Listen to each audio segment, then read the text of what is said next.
Woohoo! Yo, what is happening? Let's just see if I can do this box. Ba-da-da. There's someday I'm gonna figure out how to do the live stream box beforehand rather than after. But hey ho. Let's see.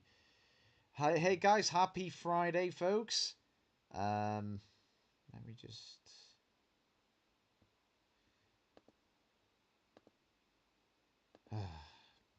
One thing after the other. YouTube.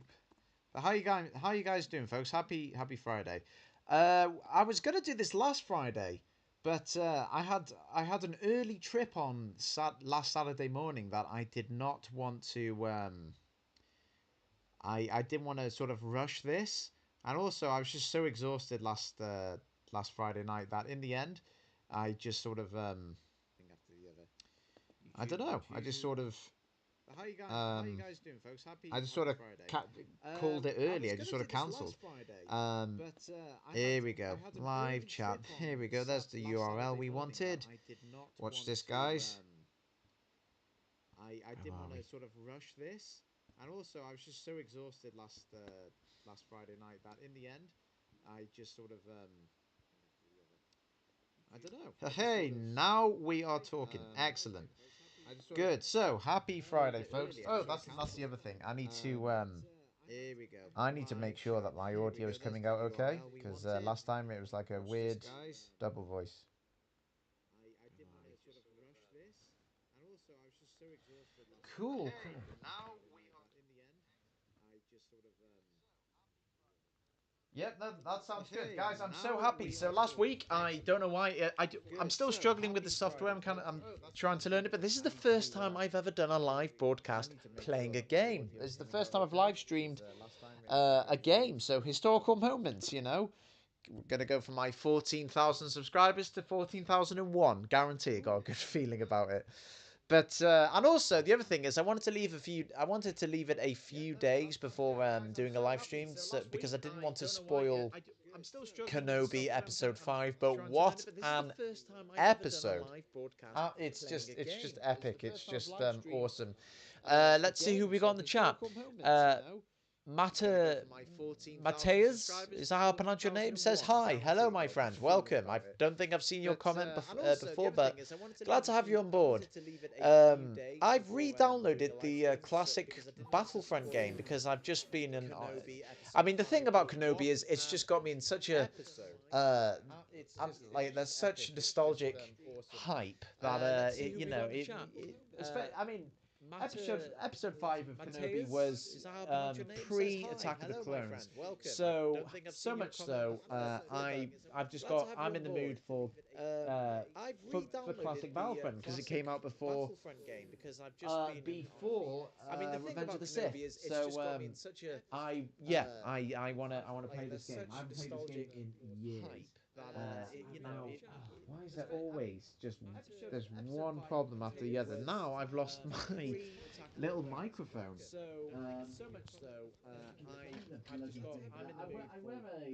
I play Xbox and I play a headset. I use a headset, but I can't find the little microphone. Although my friends want me to fork out more money to buy a new one because it's causing them problems. Um, I'd like to be able to. I'd like to be able to hear the gameplay, but I can't find my bloody. Um, mind you, I don't need the microphone for this headset because yeah. I'm just gonna plug my headset in. Is this gonna affect the audio? Let's see. No, that's good. Okay, let's get going. Cool. Star Wars Battlefront. Yes, agreed. The one before EA. Let's go on historical campaign. Why not? Yes, Clone Wars, of course. What else? Let's see. Battle of Naboo. I haven't played this game in years. I'm so happy. It's quite cheap as well. I do have it for Xbox. I used to play PlayStation, but I have it for Xbox now. And I don't think it's compatible with my Xbox One Series X, so I just thought, sod it. Besides, this This might be this might have slightly better graphics. That's the other thing. Oh, here's the problem actually. I'm going to mute the game audio for a second because that's one of the things I did in the settings actually before starting this live stream. I had to turn off all the background music. I had to mute it because copyright flags your live streams and they try and monetize it and things, and I did not want that. Do you know what I mean? I'm trying to keep this as original content as I can. So yep, I've not read a single I haven't read a single part of this scroll, but man, look how old the graphics are. I mean, the background isn't even black; it's like some light grey. Clone Chronicles, that's a cool name. Says hello there, Clone Chronicles. Now this is from the Phantom Menace. I love the aspect ratio of this as well. It's not even widescreen. It's like the old-fashioned video. But this reminds me of the... Oh, sorry. Hang on. Yeah, I'll play a bit of audio. This, when they come down the hill in the Phantom Menace, it reminds me of... Is it Windows 95? It's like that desktop background. I can't remember. There we go. Yep.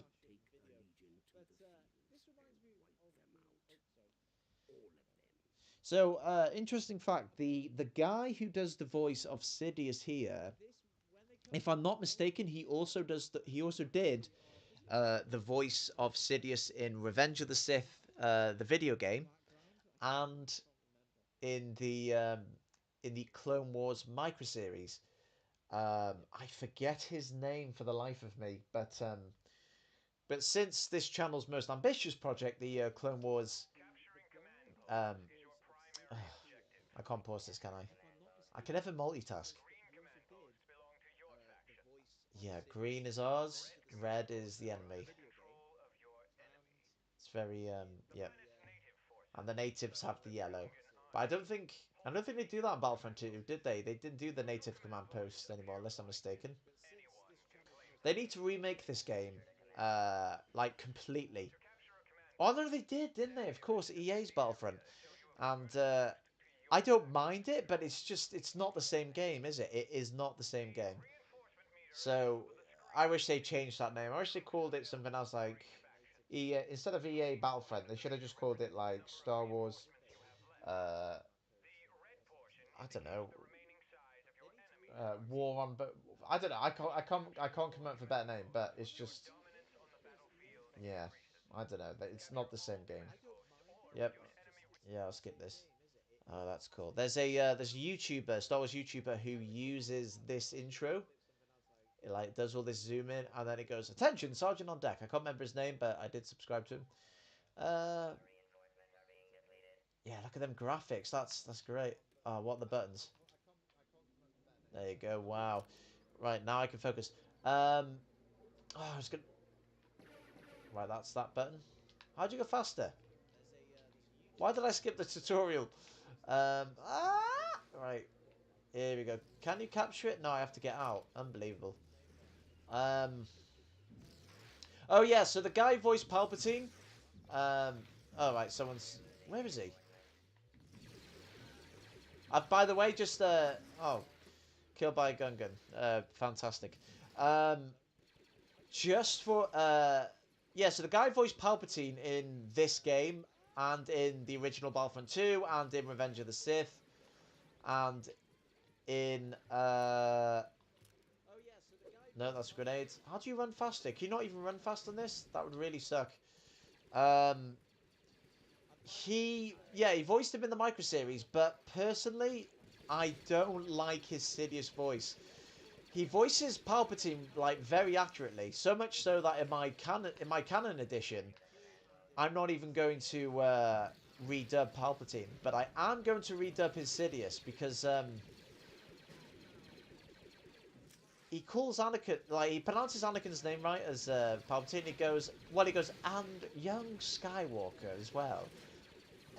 His exceptional skills, but when he's Sidious, like he puts on this villain voice, and I get why he does it because oh, team killed. That's awkward. I'm probably gonna get a traitor reward or something. When Sidious says Anakin's name in the micro series, he goes, "A young Jedi named Anakin Skywalker.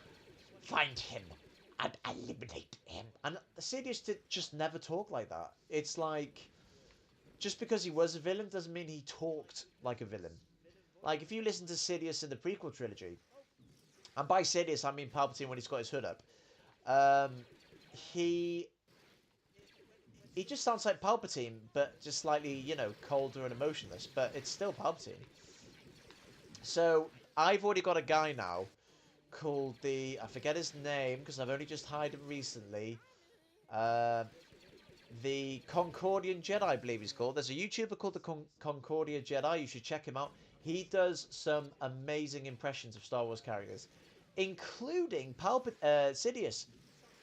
And what I found cool about his Sidious is he didn't just sound like one Sidious. Like, it was weird. He sounded somewhere of a mix between Ian McDiarmid, or Dermid, sorry. No, I think it's Diarmid. Ian McDiarmid from the live-action films, and Sam Witwer. And that was exactly what I wanted for the miniseries. So, yeah, I hired him, and he's going to read the Sidious lines.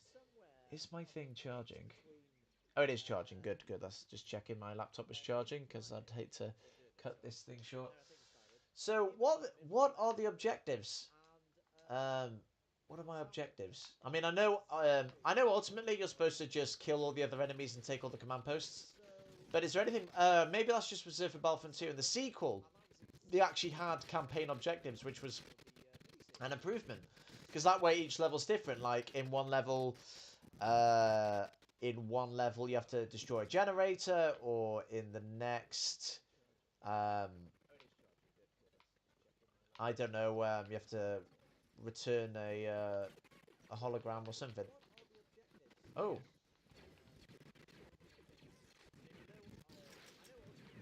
Nice. Ha! What a clean shot. How do I get on? Hey! Adapt, survive, overcome.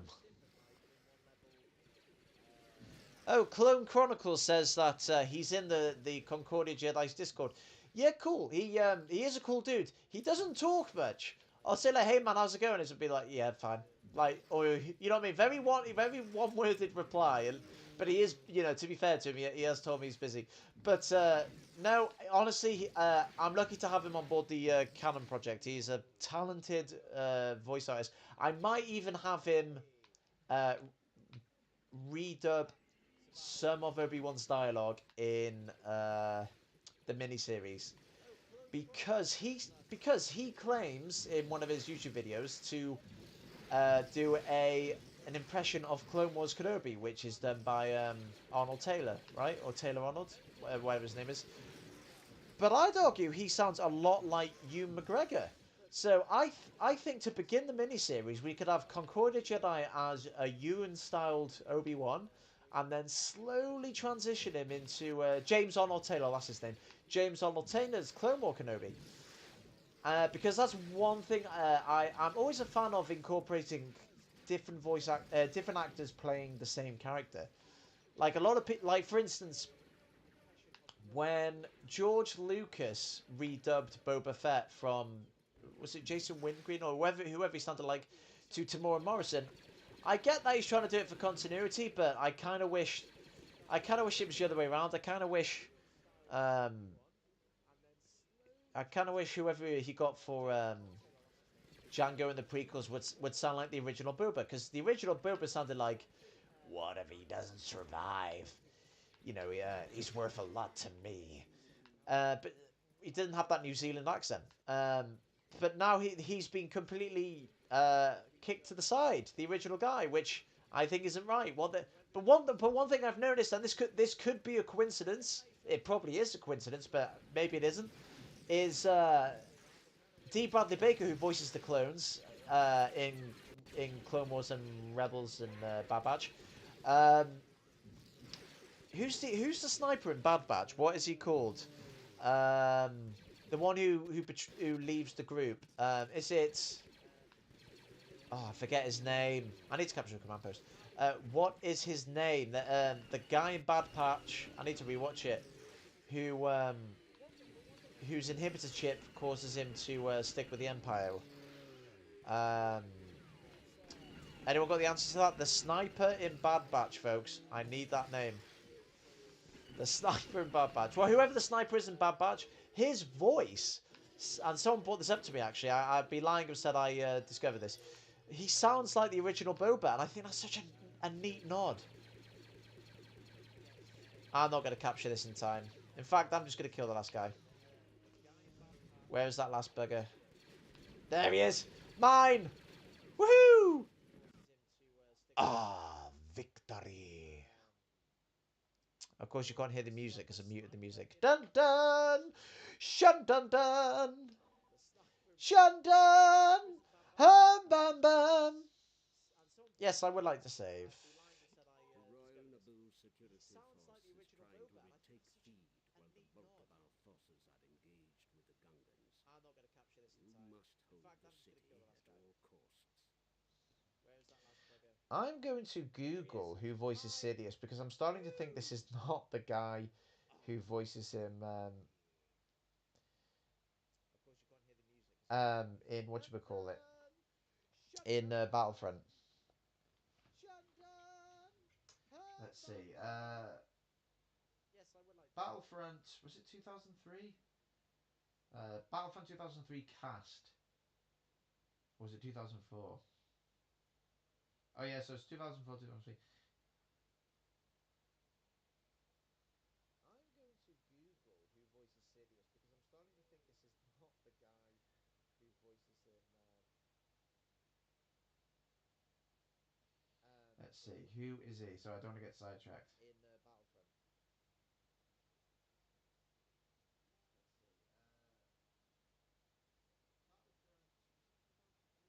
I can't multitask. I'm sorry. I'm really sorry. This is rude as hell. I'm just trying to.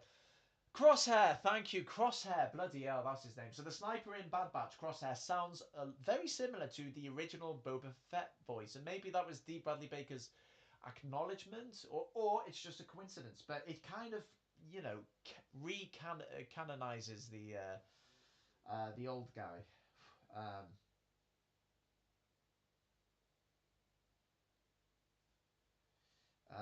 Let me see. Right. Oh, I can't find the guy who voices Palpatine in the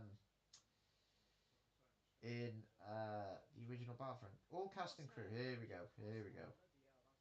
Cast. Can it just? Yeah. I'm on my phone. Everything's like right. Chris Cox. Gungan. Oh, here we go. So yeah, Nick Jameson. Yes. No. He voices Darth Sidious and Emperor Palpatine. So yeah, it is him. Yeah, he does Palpatine in this. But I think he sounds more like Palpatine in this than Sidious, if that makes any sense. But he also voices Imperial officers, apparently. Truman Show says you're a legend. Dude, you're a legend. And you know what? I love The Truman Show. That is a great film. Jim Carrey film. The Truman Show. One thing I always notice about this this intro here, the one when you see the Newt Gunray and that, it's so cropped. You can't even see Darth Maul. Ah, yes. Now we're talking. I must be missing a button. I don't know how to run. What are my controls? Controls. How do you run? Yeah, why not? Secondary fire. Ba -ba -ba -ba. I. There's no sprint. There is no sprint. I don't think. There is in Battlefront 2.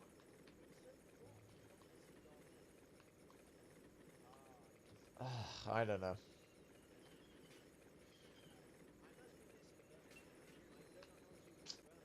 Honestly, like this game. Oh, there you go. Thank you. Nearly swore then. This game will just make me appreciate Battlefront 2 a lot more. Oh, I'm gonna die. Ah! But anyway, look, Kenobi. Let's talk Kenobi, right? Oh, hello. Kenobi episode 5. Actually, I think it's I believe it's either New Rockstars. Oh, here we go. I'm gonna die. It's either New Rockstars or it's Screen Crush. Or one of those channels. I think it's New Rockstars has pointed out that Kenobi is following the sort of the storyline of the original 6 Star Wars movies. So, for instance, Episode 1 follows the Phantom. Episode 1 of Kenobi follows the Phantom Menace, in which it takes, it starts off on Tatooine. Okay, I can't remember all the parallels, but whatever. You'll have to watch it, but it's basically it's following the 6 movie. It's following the 6 movies, and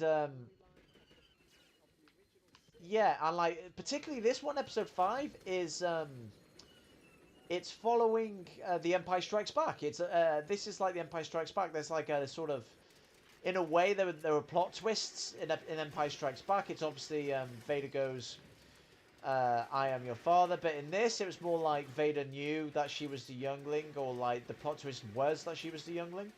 And let's talk about those scenes. Those flashback scenes were, I've been waiting for such a long time, and we finally got something Lucas never gave us, which is the youngling murder scenes. And Disney were quite tame about it. They did not show too much, but it was more brutal than what we saw in Revenge of the Sith. There is a continuity mistake, which I'm gonna try and fix, with Anakin's face in the flashbacks. Now, a lot of people have already de-aged Anakin in that training scene flashback, and rightly so, because when I saw it, I didn't really, it wasn't enough. Seeing like Hayden Christensen pretending to be his 22-year-old self, or however old he was at the time of Attack of the Clones. But Anakin was meant to be 19 there, and he's a 40-year-old man. When he first turns around, then he's got like wrinkled, like the most wrinkled face. Like, he had wrinkles. I just thought, fuck me, this is it's not good. I've seen enough deep fakes on the internet now to know that it is more than possible to correct, to de-age people, and it becomes like a glaring sort of elephant in the room.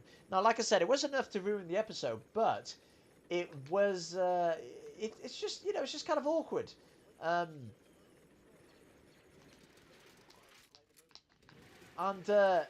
I've seen some people already de-age Hayden in that scene, but the best one I've seen is from a YouTuber called Darth Porg, and I've had the pleasure of chatting with Darth Porg before. In fact, he's actually helped me with some of my edits. He's added lightsabers to certain scenes where they're deactivated, and I still haven't finished those edits, but Darth Porg, if you're listening and you've got Discord, join our Discord, man. I've sent you an email because I need your help with a couple of things, and I want to collaborate some more. So yeah, Darth Porg has de-aged Hayden Christensen, which is, for anyone who wants a personal collection, it's worth it. I know what you're doing. No. Yep, nice.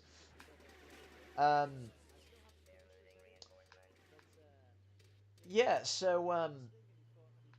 so yeah, there is one other mistake that takes place in the Jedi Temple Order 66 scene that I'm going to correct, and it's so simple that when you guys see it, I'm sure you'll appreciate it. It'll be short and sweet.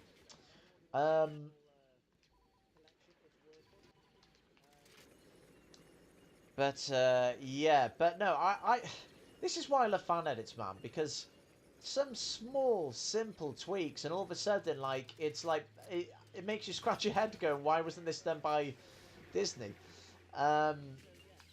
It's like when we saw the first episode of Bad Batch and we saw a young Caleb Doom as a Padawan. But his voice was... he's voiced by Freddie Prinze Jr., but he sounds exactly the same as he does in Rebels. Despite the fact this takes place about, I don't know, what, 14 years earlier?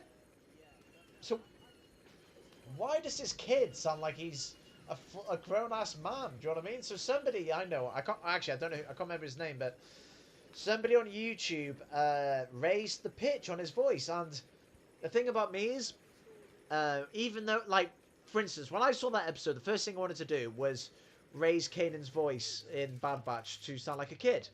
But somebody beat me to it. So I decided not to do it, because why should I take views away from someone who's beat me to the punch? I like to, even if I could improve on what they've done, which I actually doubt I could have done. I think they did a superb job. No, if someone beats me to an idea, I don't like to do it, unless I was like already doing it or something. But yeah, so oh god, yeah, I'm gonna lose this thing. Actually, no, I'm gonna be the last guy, aren't I? Am I? Don't die, don't die. Ah! Right, I'm the last guy. Ah! Oh my god, I'm panic! Panic! Yes, I've lost them. I'm gonna lose this bloody game. I'm so bad at... Ah! No, please, please! Ah! Right. Master Skywalker, there's too many of them. What am I gonna do? Yes, I know I've lost the bloody command post. Leave me alone. Oh, this is so... Maybe, you know what? Oh, whatever. I'm getting rocket launcher. Mate, I'm not going to survive this. You know what's good? They can come to me. Nice. They can come to me. Oh, God. Now my shield's down. One more RPG and I'm done. Ah! Yeah, I'm dead. Oh, yes, Bacta. Don't know how that works with a droid, but I'll take it. Oh, man. I can't pronounce your name, especially when I'm playing. IE. I think that sounds... IE, hello to you too, my friend. I hope you're having a pleasant Friday. Right, I have to win this game. Okay. Good. Question is, are they coming for me? Oh, great. This is gonna be just a slow ass game of cat and mouse. One thing you'll learn about me is I don't do well under pressure. It just doesn't work, okay? Right. I need to... Oh, I feel sick. All this stress. Why did I go on the hard difficulty? I was never good at this game. But I hope you guys are having a happy Friday. Yeah, so KEnobi, yeah, the prequel flashbacks aren't perfect, but the older versions of the actors weren't enough to take me out the scenes. I thought it was interesting. Anakin and Obi-Wan dueling was fantastic, and somebody in the comments in one of the videos pointed out something that really rings true. For most people, when they see Anakin and Darth Vader, they consider them two separate entities, which in a lot of ways is fantastic, because what you're saying is they're two separate characters in their own right. They act different, talk different, behave different. But in this flashback, you actually see that Anakin is pretty much just a young Vader. And I'm fully behind that.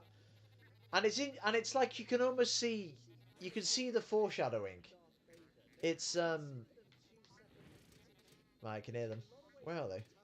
Oh, they're in a ship. Oh, I'm screwed. What an idiot. Why did you jump out? Oh, sugar, I'm dead. Nope, I buggered it. I don't know what the theme tune is, but yeah, Anakin was acting like a young Vader, which I love, because I kind of get so here's the thing, when Anakin acts completely different to Vader, to the Vader persona, a lot of people couldn't understand how he could change personality so easily without any remorse. So, for instance, why is it that Anakin, who was a good, kind-hearted person, um, why why is it that he was a good guy at the start of Revenge of the Sith, and then in the space of 10 minutes from Palpatine's office was killing children? A lot of people could understand why. And what George Lucas did, um, what George, oh, I'm the wrong bloody class. What George Lucas did in the in the Clone Wars show was he got to expand upon that and showed us that there were Anakin was sort of susceptible to the dark side anyway. He was making bad decisions. He kept tapping into that dark side power for quick results. So it wasn't just like he changed his name and all of a sudden he was comfortable with killing children. This was a long time coming. It seemed rushed. It seemed rushed in the prequels, but the Clone Wars gave it that added context. But for me, there's two. So that's the thing. So some people like when they always dreamt of how Anakin became Vader, and you see like scenes of young Anakin choking people for information or slaughtering the Tusken Raiders. People wanted him to just go down that path until he's eventually Vader, right? But the thing is, there's nothing in a weird way. There's nothing redeeming about that because to me, that's in a lot of ways that's a conscious decision. So, for instance, let's say from the Clone Wars, Anakin started choking people and turning to the dark side. Until he was just so open about it, now if he did that as a conscious decision, like he just doesn't mind it and thinking, then it's kind of like there is no person worth saving, is there? Because he made his bed, he'll lie in it. But you can say what you want about Revenge of the Sith. One thing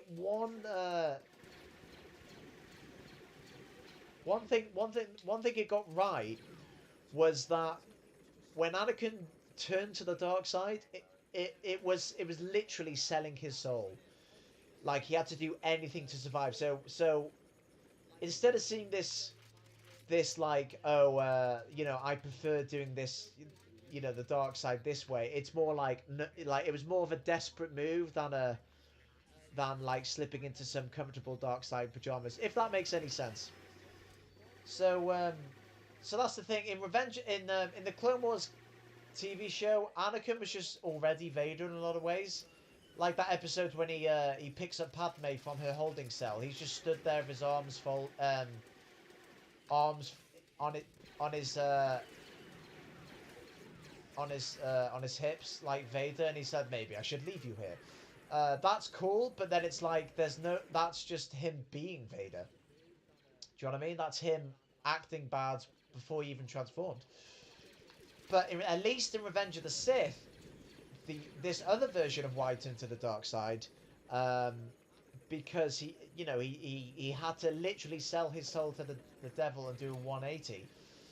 That's interesting in on itself, and it's like, at least that way, it's not a conscious choice. You can't see what's happening to you until it's too late. I mean, even in Revenge of the Sith, Anakin thinks that the Sith and the Jedi are not alike. Whereas I'd argue in the Clone Wars show, Anakin would be more on board with that idea, going, well, I can kind of see your point. I don't know, hit and miss, man. But, so yeah, seeing Anakin behave like Vader without tapping into the dark side just because it was his ideals, that's very Disney Clone Wars kind of ideal, but it worked. In fact, Anakin in episode 5 of Kenobi reminds me of, if anyone's ever seen Avatar: The Last Airbender, it reminds me of General Zhao, or Admiral Zhao. Sorry, I'm pronouncing his name wrong. Zhao. If you haven't seen Avatar: The Last Airbender, it's a fantastic little Asian-styled Western animation. Whether it's an anime or not, that's up for debate, because some people think anime have to come from Japan, while others think if it's done to that style, it can be classed as anime.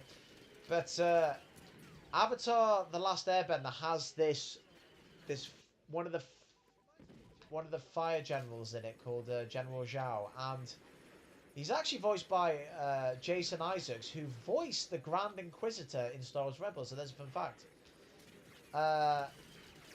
And General Zhao, or Admiral Zhao, sorry, he had a temper to the point where he outgrew his old master, because he felt like his old fire general, fire lord master, whatever, his fire, his instructor, his fire Obi-Wan Kenobi, if you will, knew that he was impatient, he was dangerous with fire, and Zhao wanted quick results. So in a lot of ways, Zhao was like Anakin, and eventually Zhao turns evil and his master rejects him. Anakin reminded me of him. It's cool. And you know, one thing I loved about Obi-Wan's lesson with Anakin is at the end of the lesson, Anakin still didn't get it. The lesson didn't rub off on Anakin. Anakin didn't walk away thinking, oh, you know, coming in aggressive and being angry isn't the way. Because if he had understood that lesson, he would never have turned to the dark side.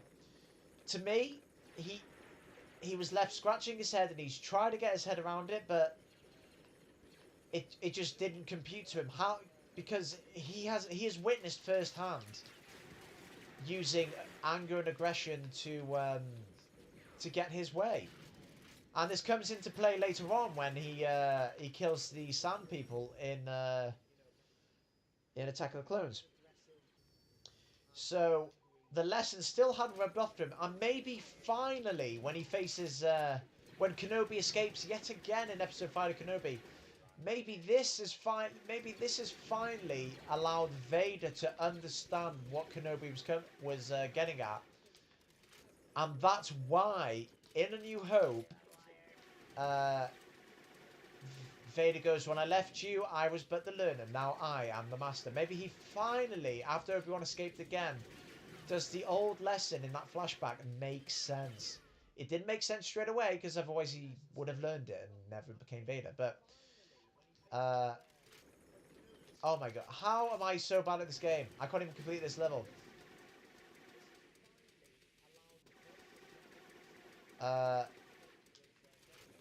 So yeah, HEDS, which sounds like a droid name. HDDS. You haven't got a channel. What, really? But I was still alive. I was still alive. What do you mean? What are you talking about? HEDS says, "Hello, greetings from France. Bonjour." That sounds very, HDDS. You need to change your profile to a droid, because that sounds like a Star Wars droid name, or maybe a clone name. You know, H. No, they're CC, aren't they all? Yeah, that's clones and CC. You could be a droid, HEDS. You could be a French droid. How about that? Yeah. Oh god, it says why would I save my utter defeat? And look, I can't even progress because I'm so bad at this game. Yeah, what was cool is when the flashback started. And when the flashback started in Kenobi Season 5, it was Vader thinking about it, but as the episode progressed, you could argue Kenobi's thinking about it.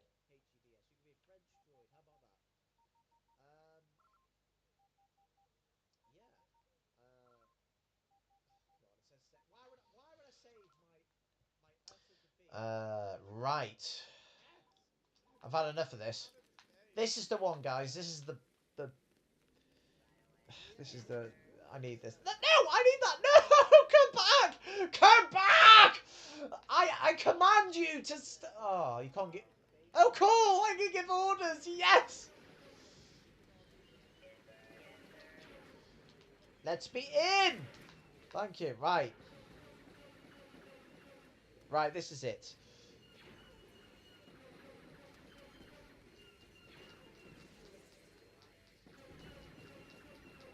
Why did I put this setting? You can't even get an achievement for this. But the thing is now, if I change my settings, you guys are going to know how wimpy I am. Right, hang on.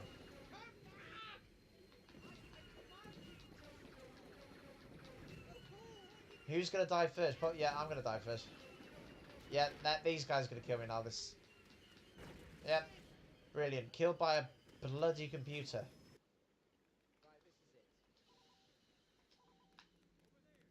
Oh, hello. Nope. Did not want to do that. Oh, I'm so bad at this game.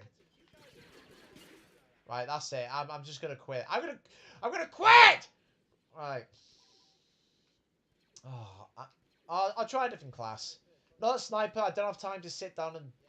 Right. Yeah, go on. Hey! Hey! Hey! Hey!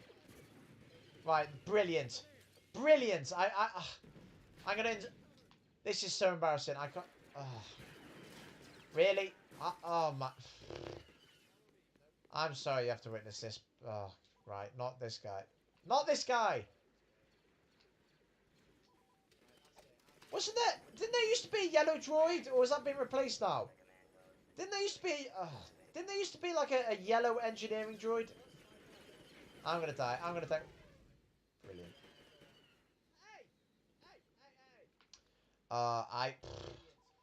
Right, you win. No, I'm not gonna. I'm restarting mission. I can't. Right. I need to strategize. The worst thing is, I can't even. I'm stuck being the Confederacy. Although they're not in the Confederacy at this point. They are the Trade Federation. Right. I got this. I got this. People on the internet have... one guy has increased the voice pitch of Hayden Christensen in the flashback to make him sound younger. Ah! And another person has Darth Pork has made him look younger. So all we need now, and I don't want to do it, I don't want to nick other people's work, but all someone needs to do is put those hands together. Younger look, younger sound, and boy, do we have that'd be amazing. But you know who I can't wait to see their deepfake de-aging thing is Shamrook. Shamrook was the YouTuber who did a much better de-aging of Luke Skywalker in The Mandalorian. Well, I wouldn't even say de-aging. They just sort of made him look more like Luke. I'm gonna die. Yeah, he did an amazing job. He's more professional. In fact, I think Lucasfilm hired him. Who knows? Maybe he worked on KEnobi. That wouldn't surprise me. And here's another thing, though, guys. When a lot of people, I'm gonna die. I'm gonna die. I'm gonna die. Right. When people when people see de-aging done on a movie and then a fan does it better, people scratch their heads, go, why can't movie studios delivers this quality of de-aging? But one of the things you have to remember is the people on YouTube who do it are de-aging an already de-aged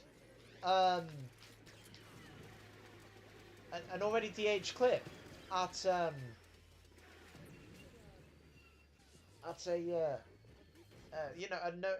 really an unlimited budget in a weird way. You know what I mean? It's not like they have a deadline or anything like that. So that's the thing. They don't have a timeline where it's due. So for instance, whoever de-aged, I mean, I don't even know if they de-aged Hayden in KEnobi, but if they did, whoever did it, I think did a fair job to begin with.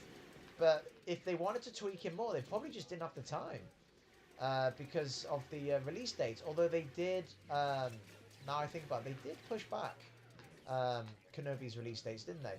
I wonder if it was because of that. Because originally it was going to come out on, wasn't it the anniversary of A New Hope? And it just didn't happen. I'm not sure. But yeah, oh man. What do I do now? What do I do now? They're going to take that one.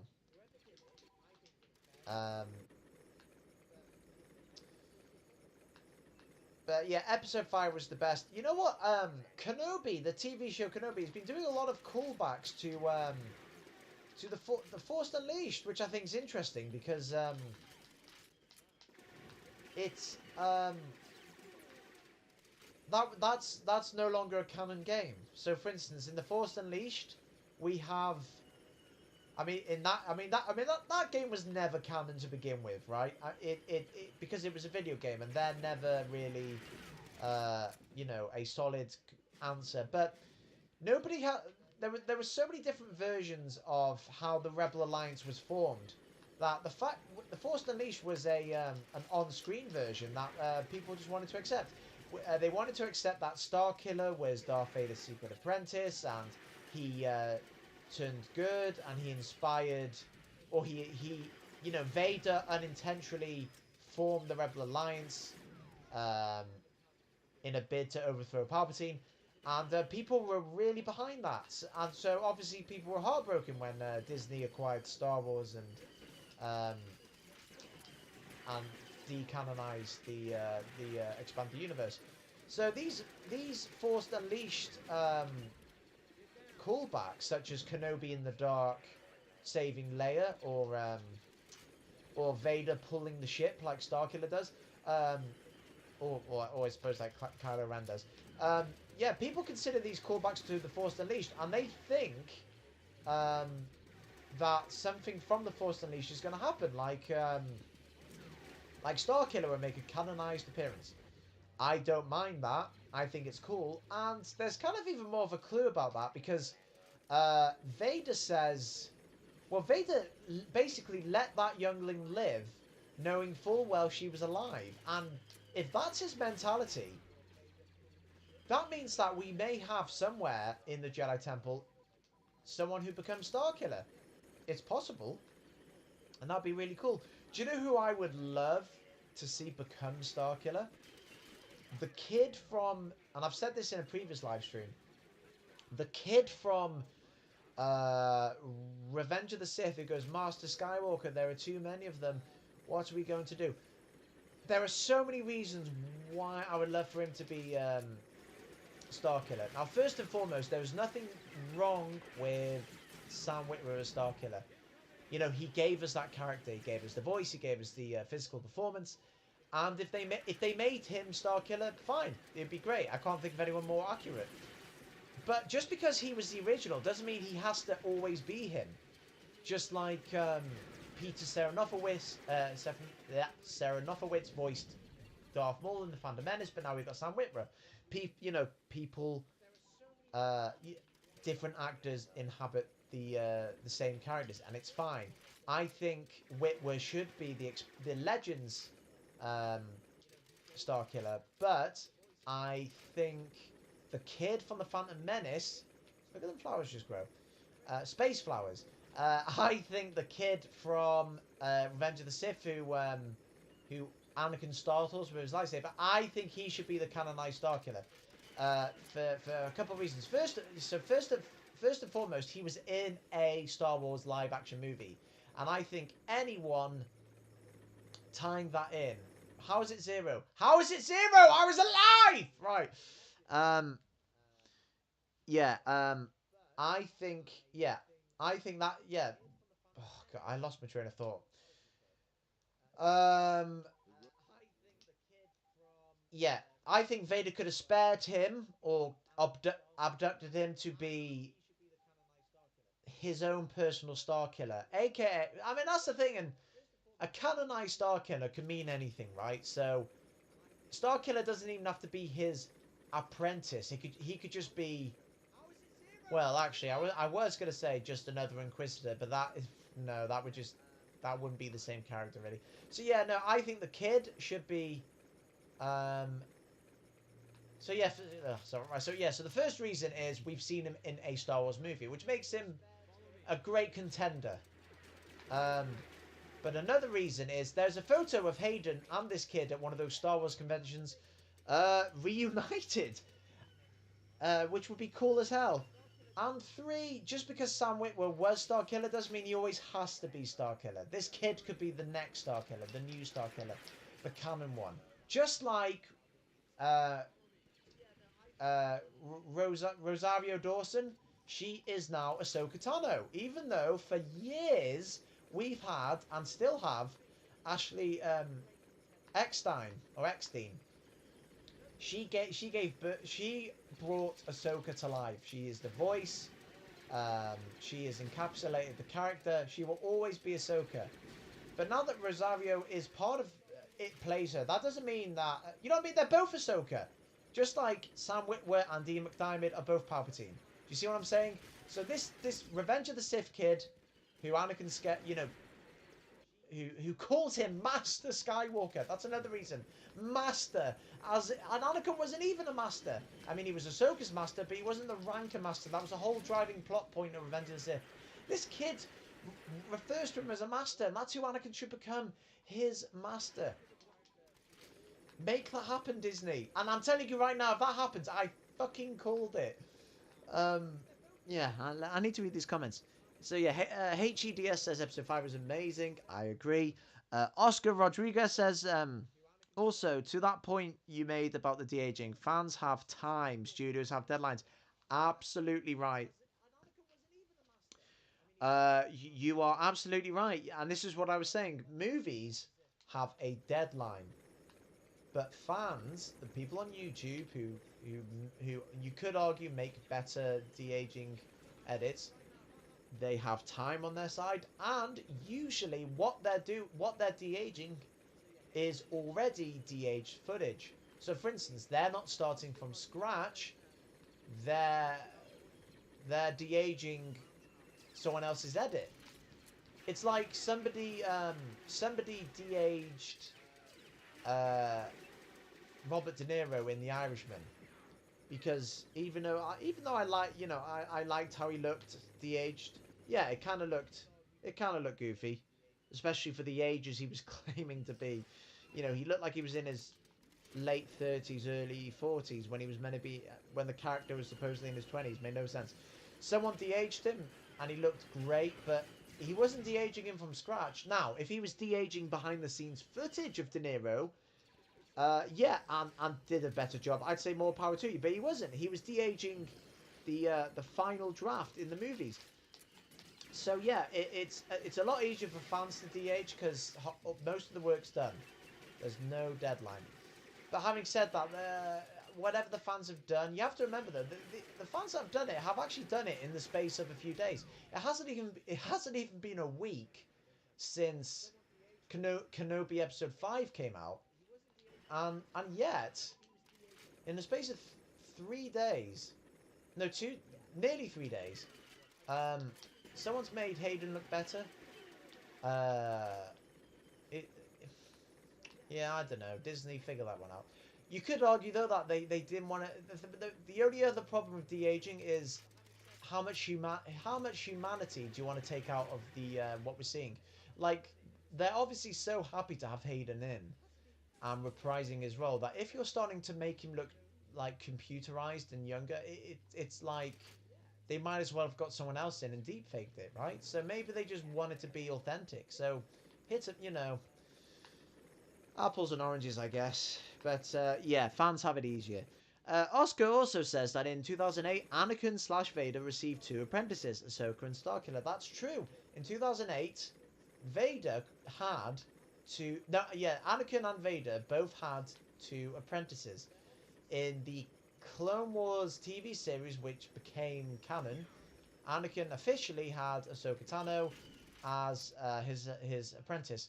And in the video game, Vader had Starkiller as his apprentice. And both of these characters, one's female, one's male, one's an alien, one's human, one's light side, the other's dark side, and both of them have, they kind of mirror each other. They both have twin lightsabers, 2 lightsabers. Although I actually, no, tell a lie, Starkiller didn't have 2 lightsabers in the first game, if I'm remembering correctly. It's the second game. Yeah, no, it's funny that, isn't it? So either Lucasfilm,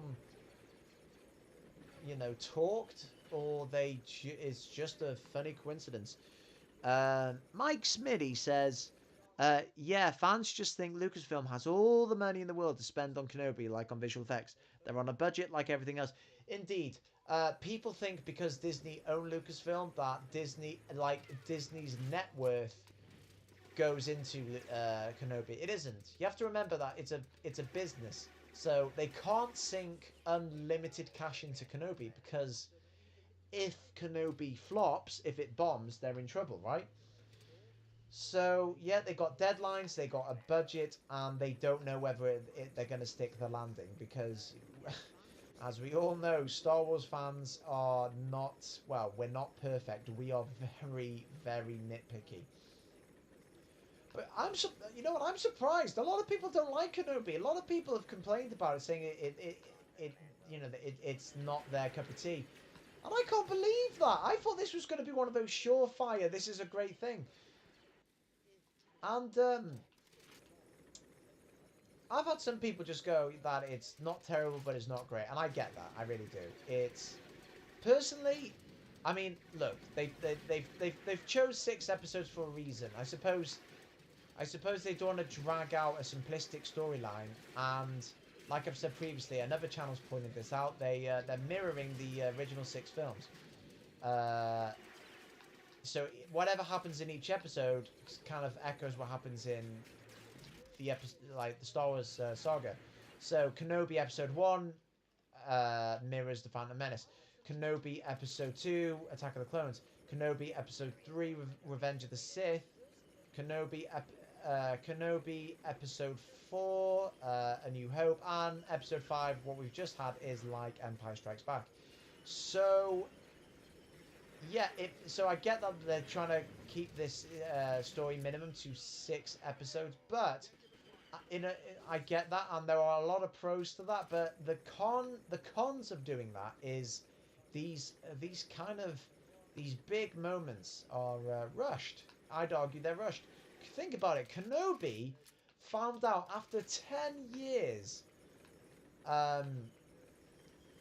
Vader was alive, and then in the very next episode from finding out, they are reunited, which I think's insane. To me, that's like when Ahsoka found out Vader / Anakin was alive in Rebels. It's like her finding that out, but then they decided to do Twilight of the Apprentice the next episode. Do you know what I mean? It doesn't make sense. It's better to I don't know. But now here's an interesting thing. A lot of people think Kenobi's oh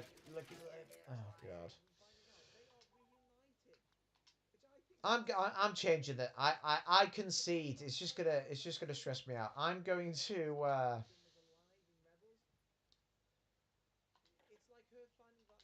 I'm gonna do a new game. Yeah. I'm gonna do a new game. Nope. Yep. Oh, I just want to change the settings. Um. Marble Pines says. Marble Pine says Anakin was played by more actors than any other character over more than 10 actors. Debatable. It depends. Well, yeah. So like, if we're including everything, right? If we're including voice actors or stunt doubles, then yeah, because Vader, in the original trilogy, who technically is Anakin, has been played by so many different so many different actors. He's been yeah, stunt doubles, voice actors, and then of course you've got Jake Lloyd in the Phantom Menace. You've got Hayden Christensen. You've got, what's his name? The guy who played Vader in Rogue One. Actually, that's another thing. 2 guys played Vader in Rogue One. There was Spencer Wilding, who's actually I actually know. He probably does. I kind of know Spencer. I'm friends with his daughter. He played he played Vader in Rogue One in Mustafar.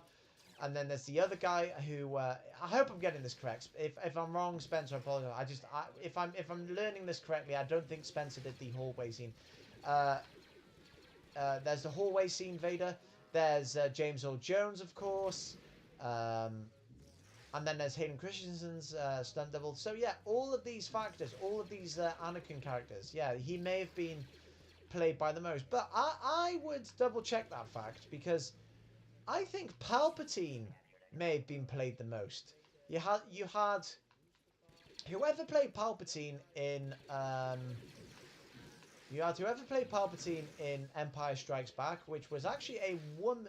It was a woman's face with chimpanzee eyes superimposed on it, with a man's voice dubbing him, and that was during the hologram scene in Empire Strikes Back. So yeah, so there was that woman. Then it was Ian McDiarmid. He played them in all the other live action. Then you got Sam Witwer, who voiced him in Rebels and the Battlefront games. And then you've got Ian is it Abercrombie or Abercrombie, who voiced him for most of the Clone Wars. May he rest in peace, I might add. I think he did a superb, fantastic Palpatine. He's one of my favourite Palpatine voices. And then you got Tim Curry, who stepped into the role for the rest of the Clone Wars. It's funny, I would argue, yeah, you never hear anyone try and do a Tim Curry styled Palpatine anymore, which is a shame because Tim Curry, he's still alive, but Tim Curry's had a stroke and I don't think he can do voice acting anymore. But yeah, he played Palpatine, and then you got to remember all the Palpatines that were in the video games, including this one, who also voiced him in the micro series. So I don't know. The more popular a Star Wars character is, the more chance that they've been played by so many actors. That's actually one thing about the Clone Wars miniseries, the canonized edit I'm working on, that I like about what I'm doing with Palpatine. So I'm redubbing Darth Sidious in the micro series to sound more like Palpatine in either the Clone Wars or Revenge of the Sith, but I'm not redubbing Palpatine because I actually like this guy being just another another person in his own right voicing Palpatine. I like that. So so it would be easy for me to just copy Revenge of the Sith's Palpatine or Sam Witwer's Palpatine. But this guy who voiced him in the miniseries, there was nothing... Yeah, Nick Jameson, thank you, Star Wars Opinion. There was nothing wrong with Nick Jameson's Palpatine. So as far as I'm concerned, he is Palpatine. So he gets to still be Palpatine, but in this particular thing, I don't like his Sidious. His Sidious, I mean, I get, the job he did, the Sidious they wanted him to do in the miniseries, that's fine, because it was literally a Saturday morning cartoon, which is what the original Star Wars were based on. So, for all intents and purposes, he actually made Sidious sound like a separate character to Palpatine. Great, fantastic. But that's not what I want for my particular canonized edit. It's funny, actually, I might have to edit his teeth slightly, because in the when he is Palpatine as a hologram, he's got these really sharp like fangs for teeth, and I get why they've done it, but to me that he's playing Palpatine, so unless Palpatine has those evil teeth in the miniseries, I don't think it makes sense. So yeah, oh man, we're really blowing up now. But oh, sorry, it's not Marble, it's Mabel. Begging your pardon. Mabel Pine says, back in the day there was a canon tier system. A G canon was the ultimate level and only consisted of the movies, meaning any under that, even the Clone Wars was never really canon. Yep. So I suppose Disney just wanted to wipe the slate clean. If I had to guess, I think it was for profit margin. I don't mean that in a, well, I'm not trying to say they're greedy, but what I am saying is, if you're buying Star Wars, you don't want the general public to be confused and think. So, for instance, the first official Star Wars sequel book, before Empire Strikes Back was even a thing, is called. It was a book called. Oh god, called Splinter of the Mind's Eye, and that, so basically that has nothing to do with Star Wars now, even before Disney had anything to do with it. So when Disney acquired Lucasfilm, why would they want the general public to buy the old novels if they really can't make much, if any, money on that? So to make people, to incentivize people to buy their stuff, they wipe the canon clean, saying, look, buy our material because it's an easier way to keep up with it, and it's and also there's less sort of loopholes and things. So yeah, that's one of the reasons I think they did it. Uh, yeah, Mike Smitty said, if you could live on any Star Wars planet, where would you live? Oh, that's a good question. So the funny thing is, I've had this when I was a kid. I had this conversation. I'm gonna go in here. I had this conversation. Me and my cousins loved Star Wars. Every time I stayed the night, my cousins would always watch the prequels. We used to watch The Phantom Menace. We love Jar Jar Binks. We had this conversation. Where do you live? We used to say Naboo because it was just beautiful, load of landscape, and it was like lush terrain. But the more I think about it now, it's like it's too similar to Earth. It is. It's too similar to Earth, so it's like we've already got an Earth. So why would I want a replica? If I'm gonna go for an alien planet, uh, I want it to be an alien planet. Uh,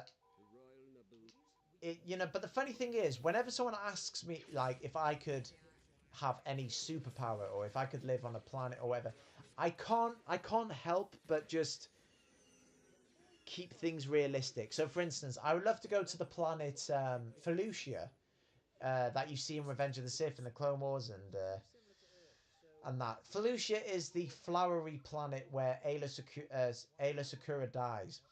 I would love to go there because it looks cool. There's like giant slugs and there's aliens. But right away, uh, I I changed my mind. I wouldn't go to Felucia because I have hay fever. Now, I know what you're thinking, but this is a fantasy. You know what I mean? If you can go to the Star Wars planet, they've probably cured hay fever. Well, I just can't imagine myself enjoying it. I think I'd somehow still have it. So that ruins it for me. Do you know what planet I think I would live on? Genuinely. Well, I don't know. Right. So one of my thoughts is Kamino. Really? Yeah, Kamino, because I get hay fever and pet allergies as it is. So Kamino is got to be like the cleanest planet ever. I guarantee if you went to Kamino, you wouldn't. The chances of you getting flu or disease have got to be zero or practically zero. It's the most sterile, clean planet. I think if you're born there, you're screwed because you'd have to have like a billion injections to be.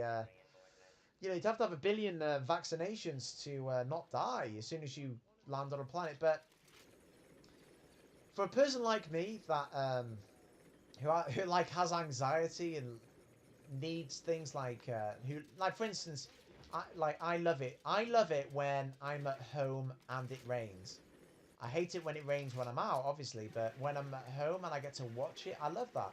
So I could imagine just living on Camino, being on my laptop or whatever, just watching the rain, just chilling out. And who knows if I was on Camino during the Clone Wars, I'd get to see or I'd get to see all the clones. I'd get to see all the characters chilling out, maxing, relaxing, all cool, and shooting some people outside the school. So that is another one. But also, I'm a big fan of heat. I prefer hot to cold. So, for instance, you would never see me on Hoth Never, never. I would say Mustafar. That seems pretty cool, but that'd be a horrible place. Um, it's you know what I mean. You couldn't go for a leisurely stroll out there without accidentally falling down a lava pit. That place in Rogue One where the Death Star plans are. That I mean, again, that's kind of like Earth, but that's a paradise, right? That's like a tropical beach. There sounds good. Um, I tell you where I'd like to go. Ah, someone's just thrown me health. That's so sweet. Um, if there's any places in Star Wars that's modelled on China, I would love to see that because I've always wanted to visit China or Japan. So something like that. I'm a big, I'm a, I'm a big fan of Spyro the Dragon. I always loved those games, and in my head canon, when I played Spyro the Dragon, was that these magical worlds, that these levels you go to, they are always the same throughout the entire year.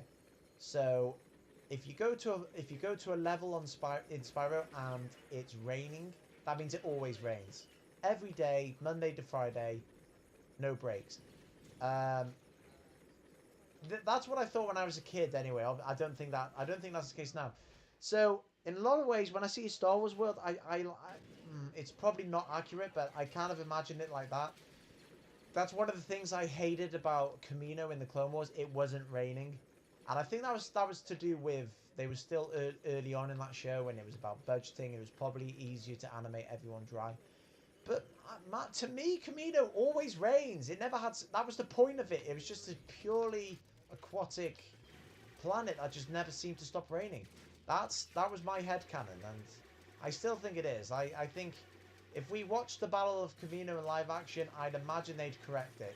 Like we're looking at it through a different lens. Um, it's kind of like in Star Wars Rebels when we see Vader unmasked.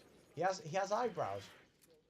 We know that in live action that would not be the case, but we're looking through a different lens, and in the animated lens, it looks different, but it doesn't mean it actually happened. You see what I mean?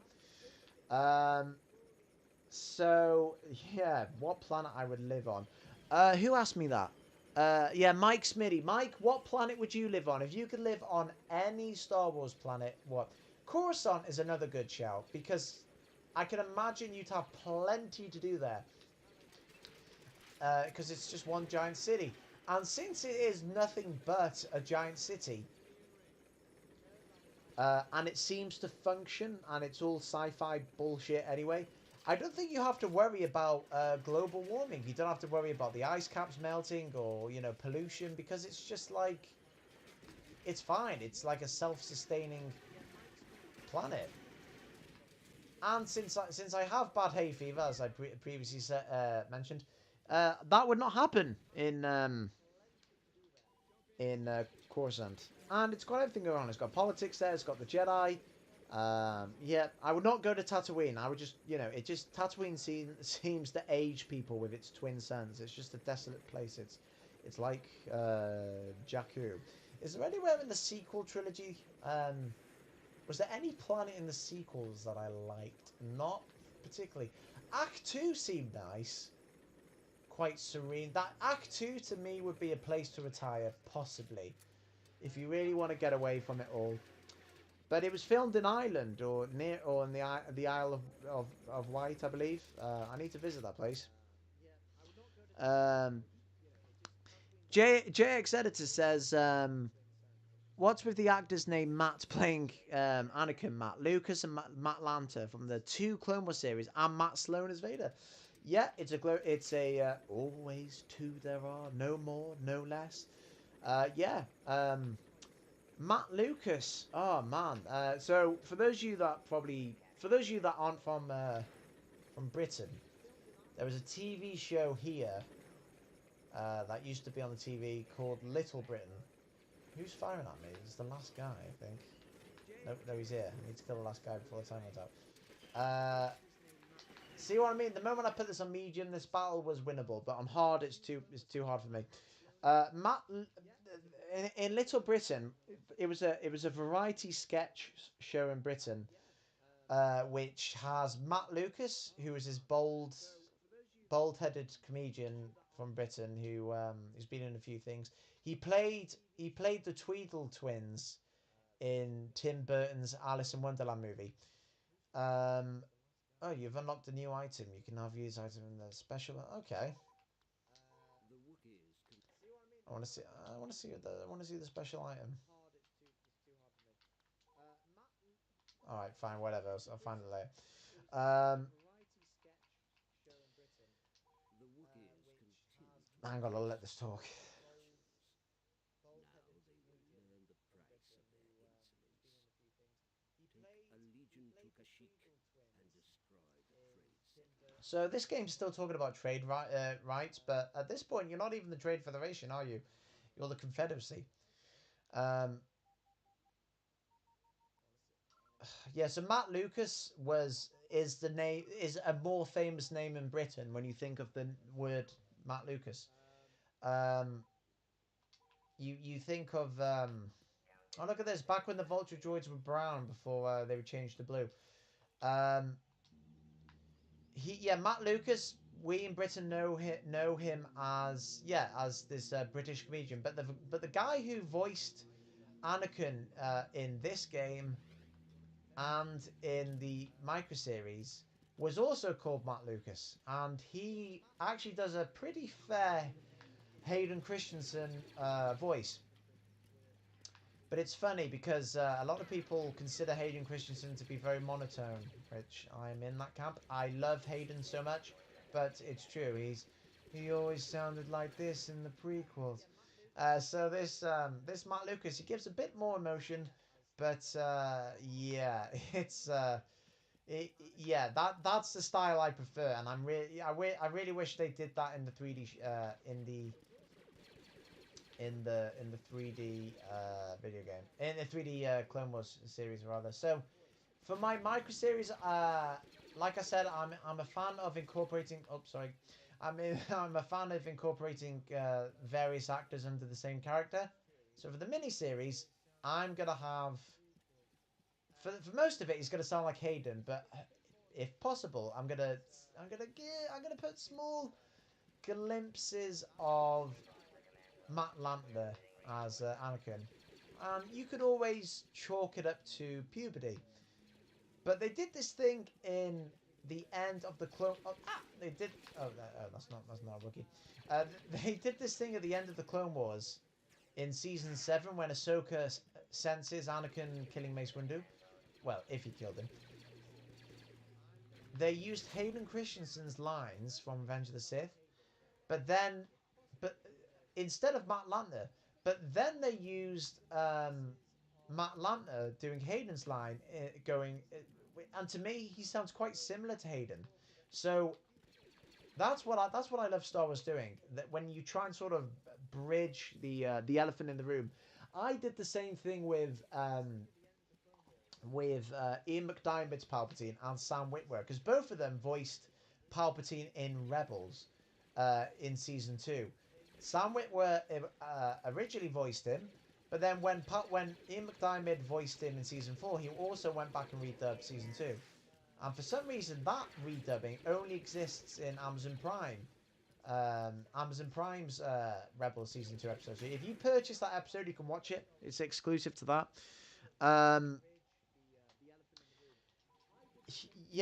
I've done a hybrid edit where I've done a hybrid of both voices, and I think that's what you're going to see a lot of that in the micro series. It's cool. Oscar says, imagine if Sebastian Stan got to play Luke. He'd have one more thing in common with his father. I don't quite know what you mean. Oh, sorry, that's Count Dooku I'm shooting. That's one of the things one of the things that this game was missing, I think, unless I never played this game on instant action, but I don't think you could play Jedi or Sith in this, could you? They were always just your buddy. You could never play them, but that was one thing Battlefront 2 did very well. They incorporated them. Uh, yeah, Oscar, what do you mean? Sebastian, why would Sebastian Shaw? What would Sebastian Shaw have in common with Luke if he played Luke? Who's Sebastian Shaw's father? Can someone answer that? Or are you making a reference to Vader? But Sebastian Shaw, I think he could have played Luke.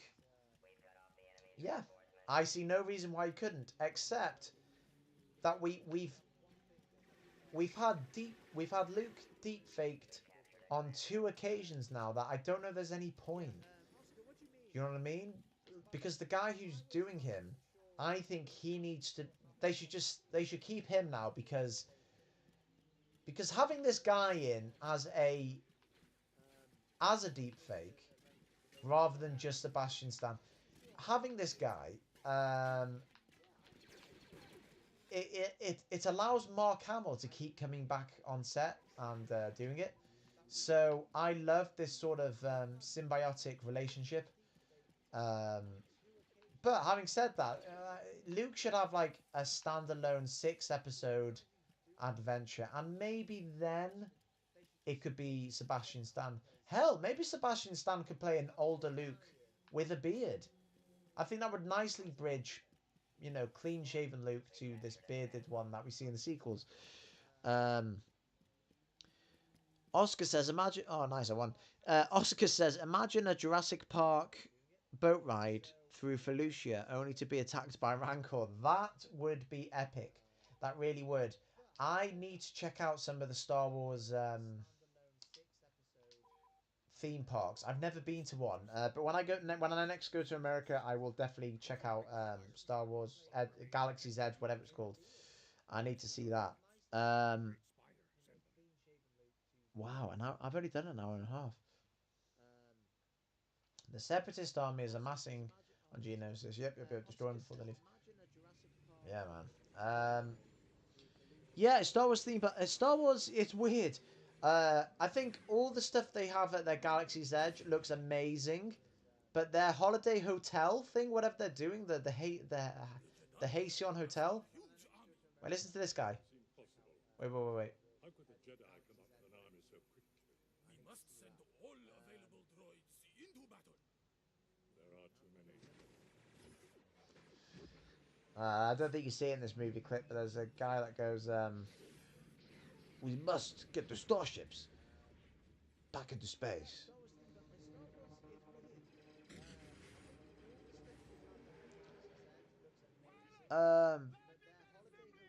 Oh, I see. Oscar, were you making a reference to Sebastian Shaw? I thought that might be the case, but I wasn't 100%. Yes. Yeah, no, Sebastian Shaw. Yeah. Uh, it's weird. So I've got a friend called Crimson Mall, and he's done a video on Destroy the Techno-Union ships. Master Windu has entered the battlefield.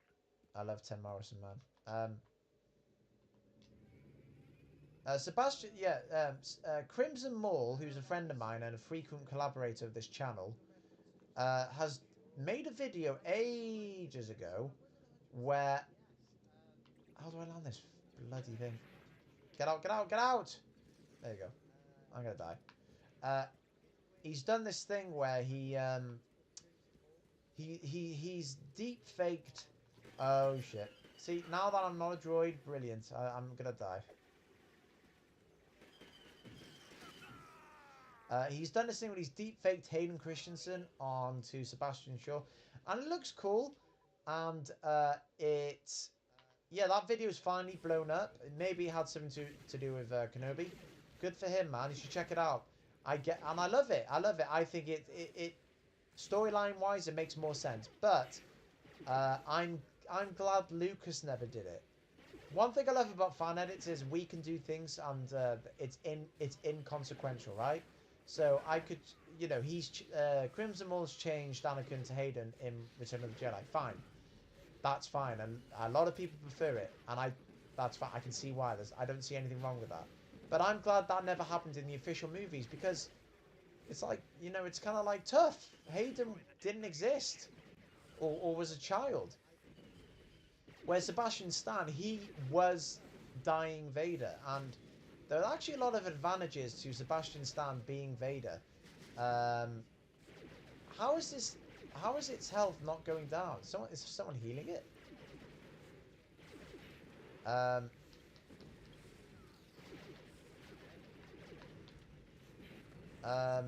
gonna die.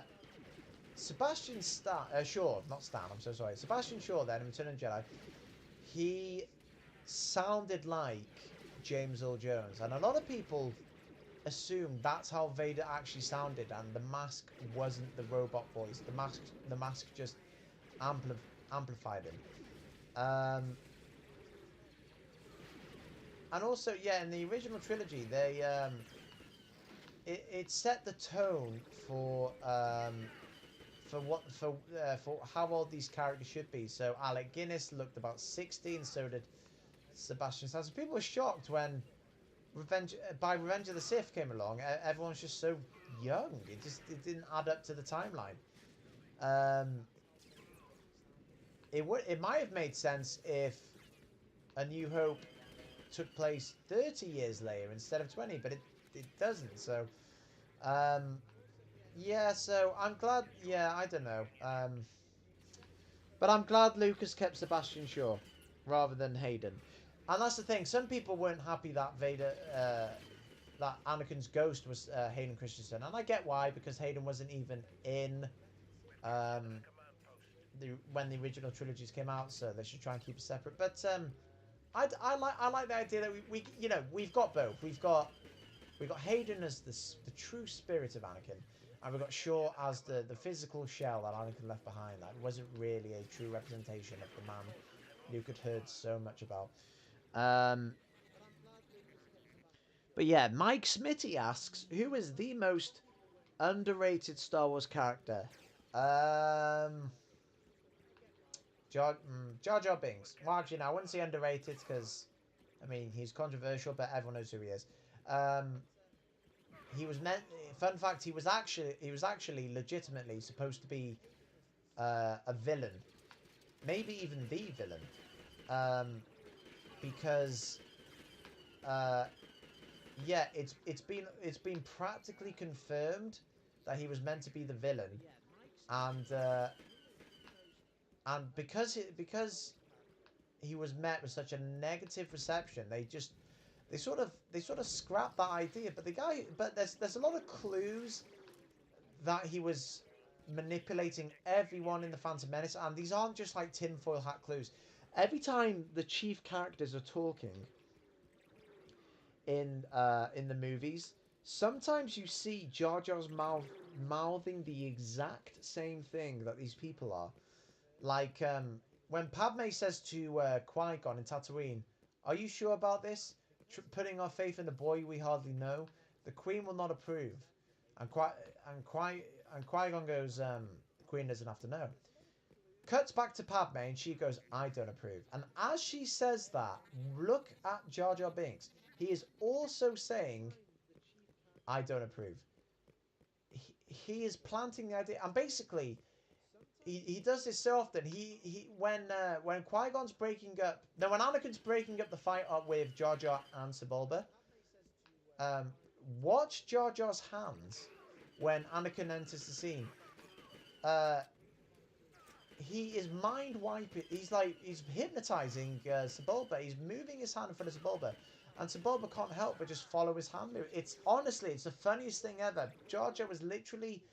I think the problem was Jar Jar was too subtle a character and so fucking goofy that people weren't ready for it, and the internet just reacted horribly to him.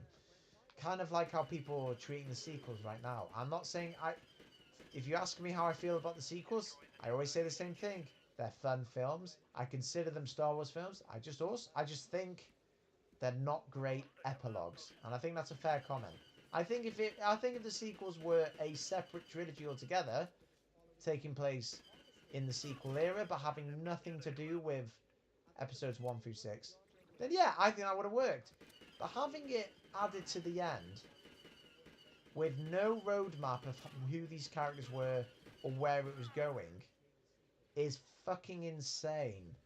and is such a disservice to, you know, adding that on top of 6 films. And what did we get at the end? We had a redemption plot. A redemption plot that we'd already witnessed through the span of 6 movies. What they could have done, if Disney had a bit more heart, what they could have done is when they look, say what you want about The Last Jedi, it set up Kylo Ren as the true villain, and you know what? Even though Kylo was never fully evil, it would have been cool if they, like, not every character needs to be redeemable or saved. Imagine, like, Kylo Ren did what Vader could not. He killed his family. This is why Vader. This is why Anakin became Vader, and Vader became Anakin. Anakin became Vader because he was so desperate to save his wife from dying. He was willing to do anything, including sell his soul, kill children, let the dark side inside him, succumbing to the dark side. All this to save his wife and unborn child. But in and then Vader does the same to save Luke. Anakin and Vader were absolutely terrified of dying. You know, the whole thing about Anakin trying to save Padme and save his mother, it's about him overcoming death. And what he didn't realize is this is such a Sith trait, only caring about the physical and not the spiritual, what may lie beyond life. Which is why Jedi are all about Force ghosts, and and Sith are more about being possessed by their former masters and blah blah, and possessing their apprentices who kill them, because they're about the physical realm, and that's why the dark side's always like unnatural, because they're more about cloning and cheating death and just not being. So with Kylo Ren killing his own family, doing something Vader couldn't, and overthrowing his master, again, something Vader couldn't do. He was set up to be the final villain.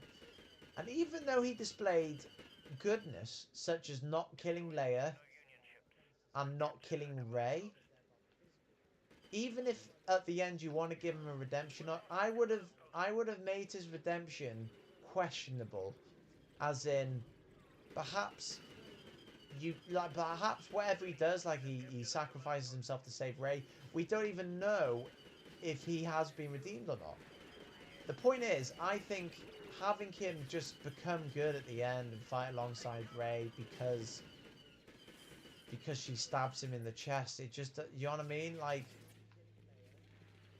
it just didn't make sense to me. We've already had like Vader conflicted.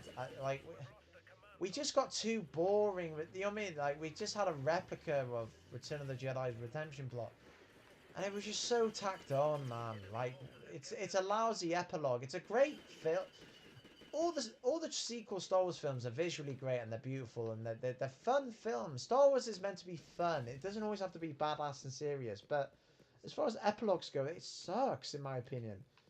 But having said that, that's no excuse to just, personally tweet the actors and say you ruined Star Wars. Like, if you're one of those toxic people, fuck you. You're not doing the world a favor. Do you know what I mean? They didn't ruin Star Wars. The directors that hired them, who approved how they acted and what they said and the lines they said, they are, the people at Lucasfilm. It's them. You can't blame an actor for doing their job. Anyway, rant over. Oh, Mike Smitty says, Kashyyyk or Scarif? The Wookiees can protect me, and Scarif is a paradise. Scarif is a paradise. You know, that's a fantastic point. I love nature. I really do. I absolutely love nature.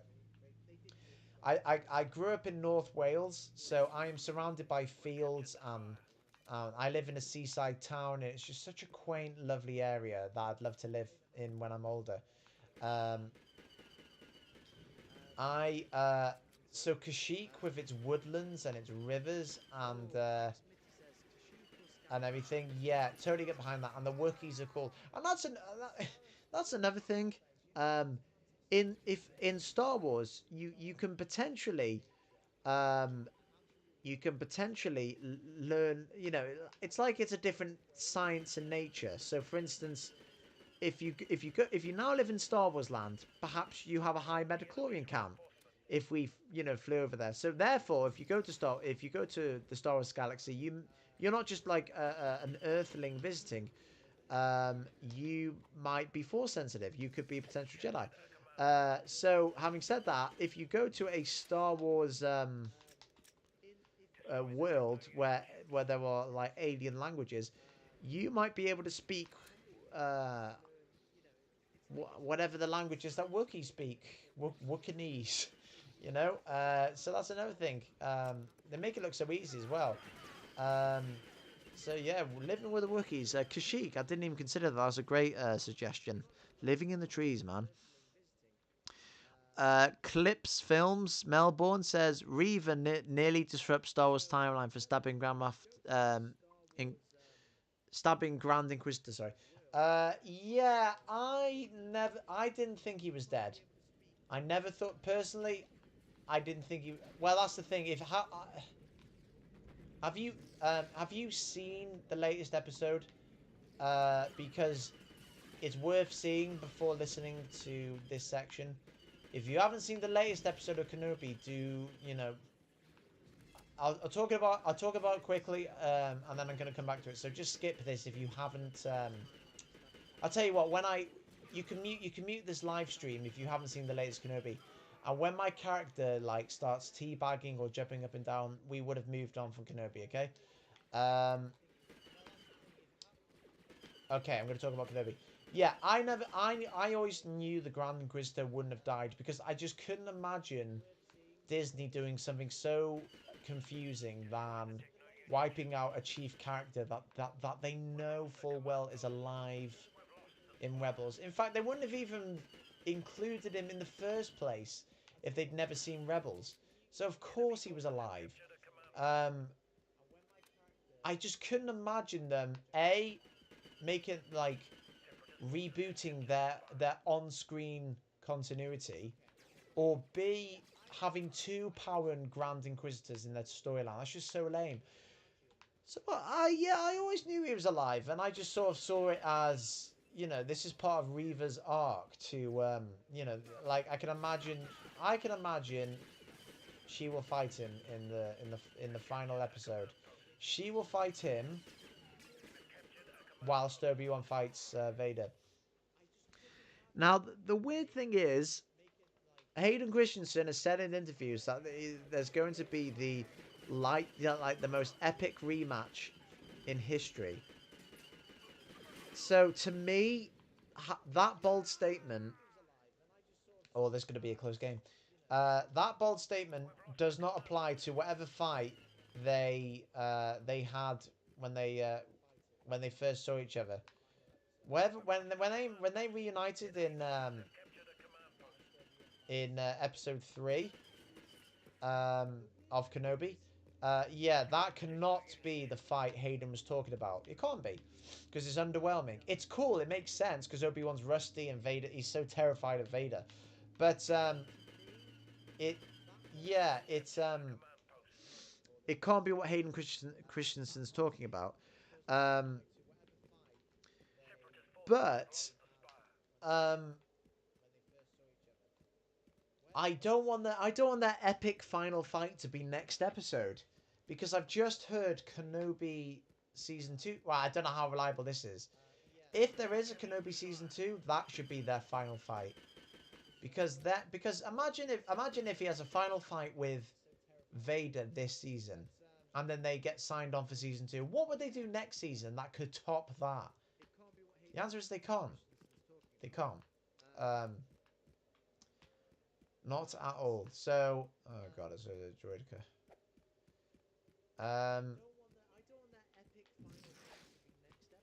Cheeky. Oh, he's trying. So I bet so either, where is it? Fuck's sake. Where? So either the. Oh, hello. Either the there you go. Ah, victory. Either the the rematch of the century is this episode, and there isn't a season 2 of Kenobi, or it's next season. In which case, a lot of people are going to get pissed off because they've only signed up for one season, and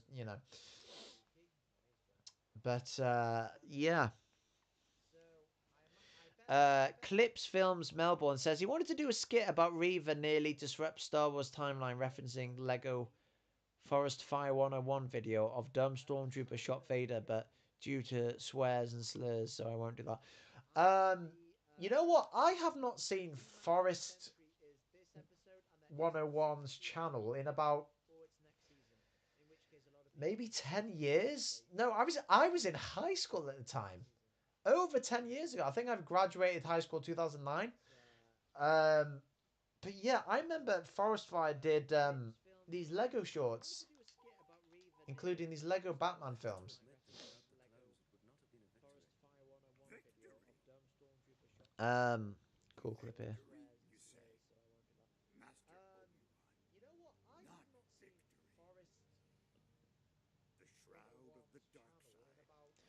This was the first film. Wait.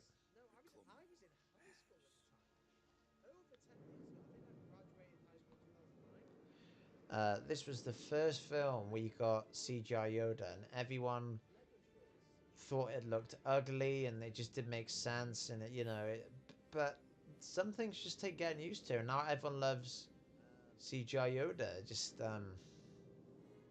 and when they changed CGI Yoda, hang on. Defend against the separatist attack, or our clones will be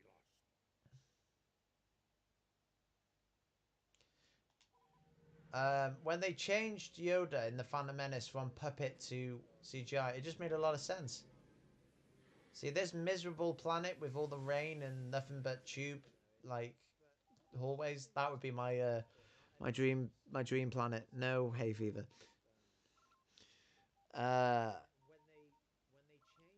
Mabel Pines. We're losing already?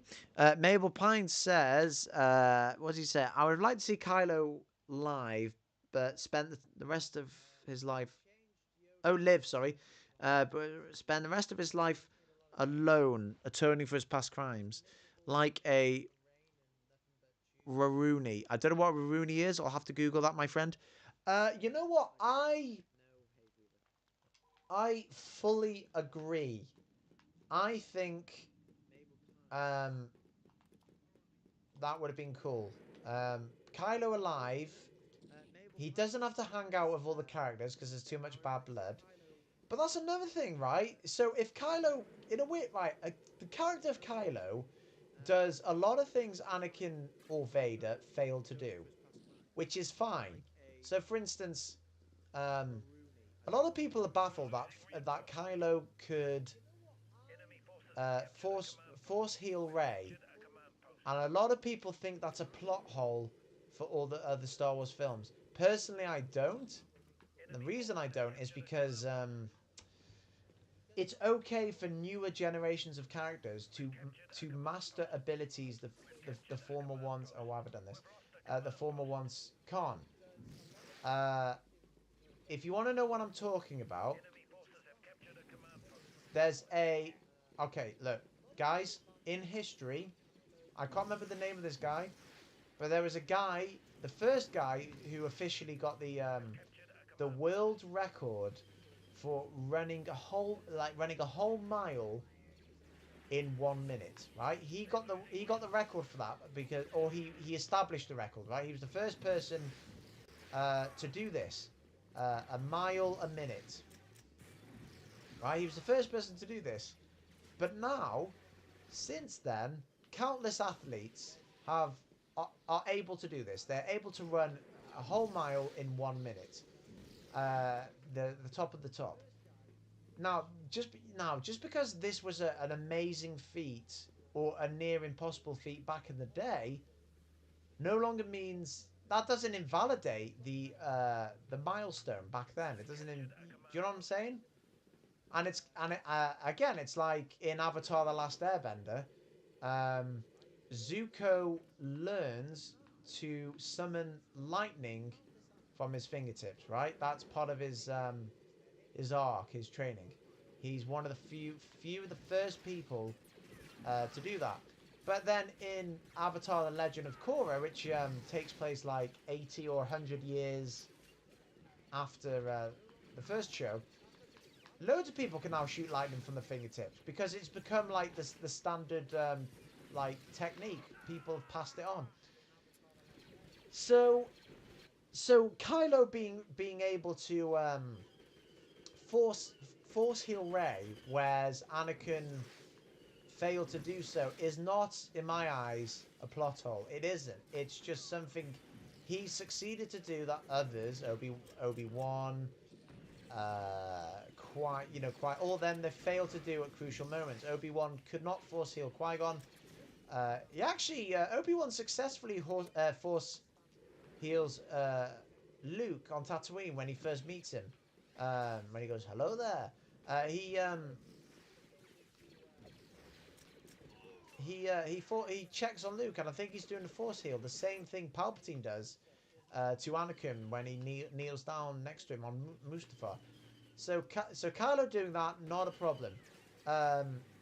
But no, your original comment of Kylo living alive, in atoning for his things, again, that could be another thing that Vader couldn't do, which is live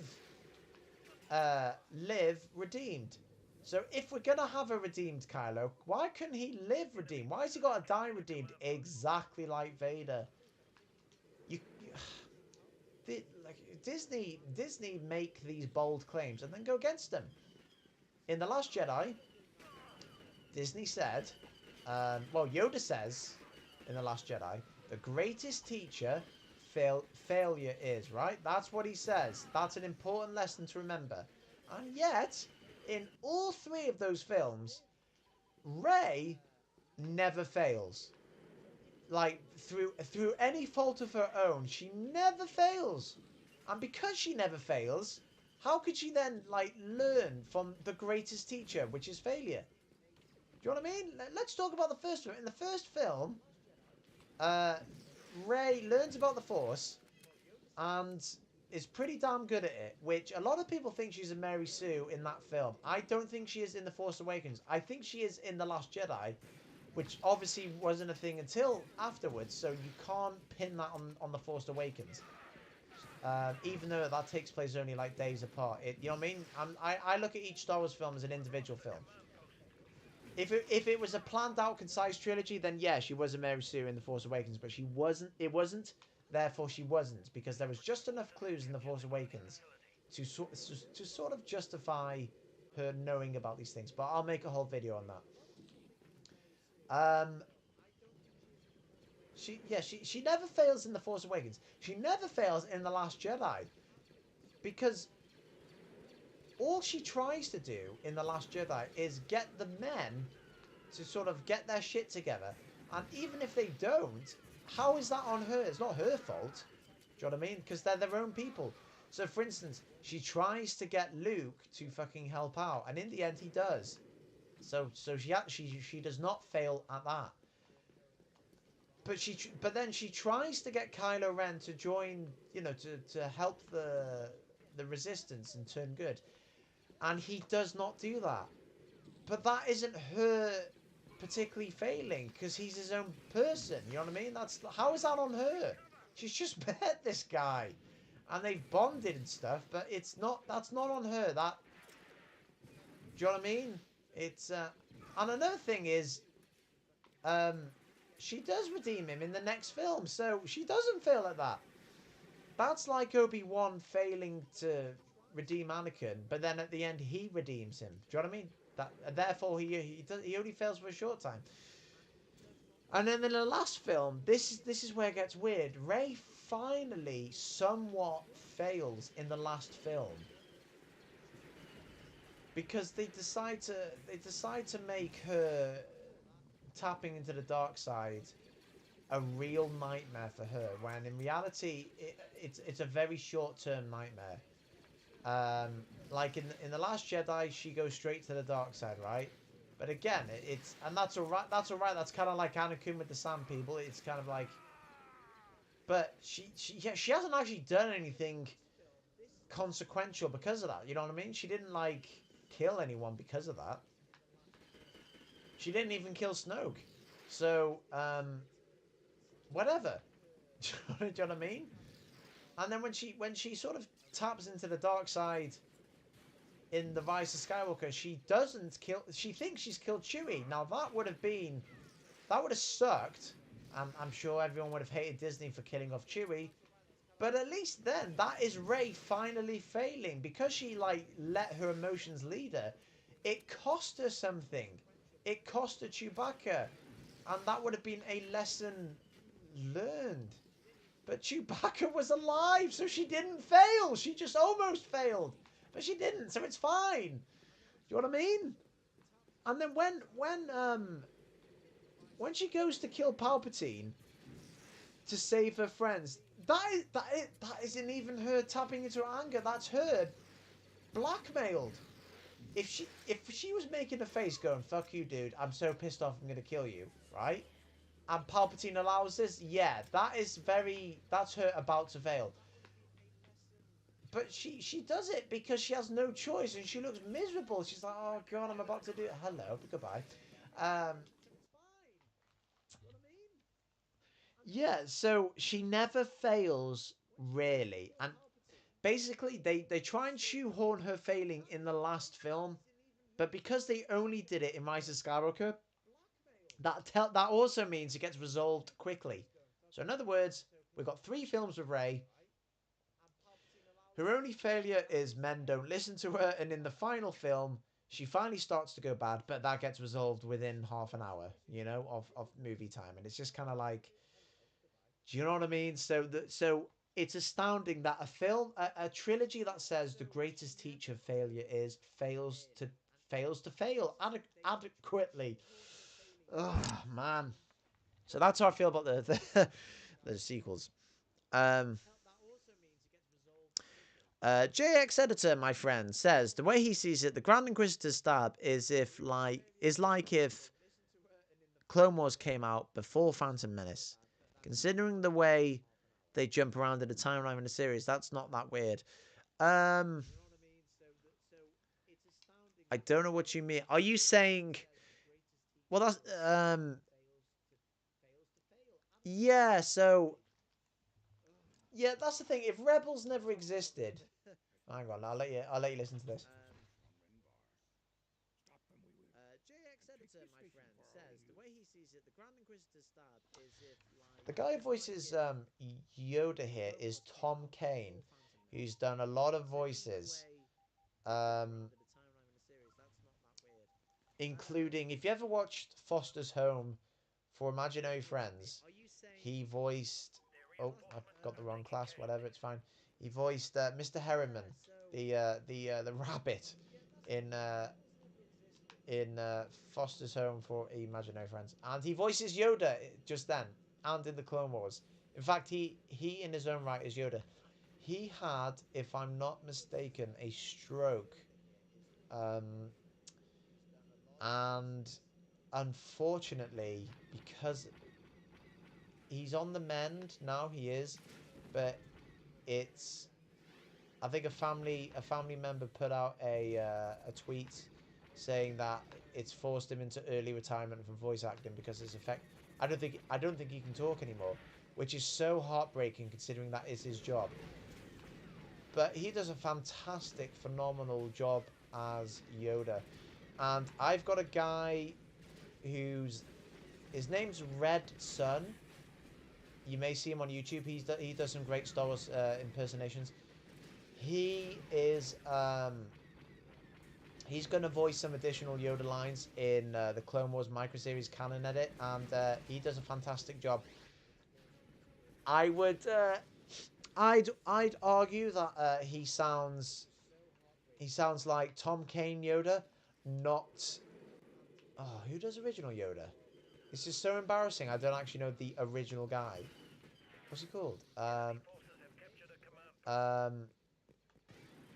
Whoever voices Yoda in Empire and all the live films. Yeah, he sounds great, but he sounds too movie-ish, you know, like I don't know. I actually know a guy who could do a movie sounding Yoda. So one that sounds like he could be from Empire Strikes Back or Revenge of the Sith. But I think we're so accustomed to Tom Kane Yoda. And since Tom Kane voiced him in the miniseries, I'm just gonna keep it consistent. It's the same with Nick Cortez. Nick Cortez, who does a lot of voice acting, he does the he's doing the additional Count Dooku lines in our miniseries. He can do both Christopher Lee's voice and Corey Burton, who does the 3D show. To keep things fair and consistent, I'm going to do Corey Burton. It just sounds appropriate for a TV show rather than the live action. See what I mean? But anyway, yeah, I love it. JX Editor says the whole second half of The Last Jedi is failure. Yep, you know what? That film split the fandom. And that's why so many people boycotted Solo, which is a shame because I like Solo. It wasn't perfect. It was probably the least exciting Star Wars film for me because, you know, we knew Han and Chewie were going to live, but I liked it. It was enjoyable, and a lot of people didn't even give it a try because they were so sick to death of Disney. There is a couple of things I like about The Last Jedi. What it did, and one was, I don't like that it killed off Luke because, what you know, but fine, but well, I wanted Luke to live, but fine if they're gonna kill. I always imagine he'd die in the sequels anyway. But one thing I like is the manner of his death. Now, yeah, you could argue Luke being alone on a rock with nobody. Be sad and alone, yeah, is miserable as fuck, and that sucks. But the reason he died, which was,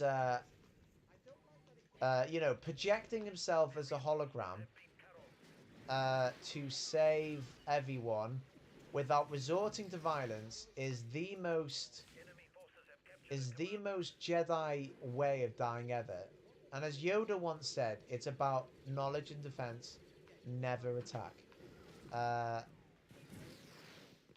And that's exactly that's it. That's exactly what it's about. So I'm glad that's how he died. He was wearing blue. He a lot of people think because he used a blue lightsaber in the his fight with Kylo Ren, that was a mistake. Well, he should have been green. I don't. I think that makes sense because think about it.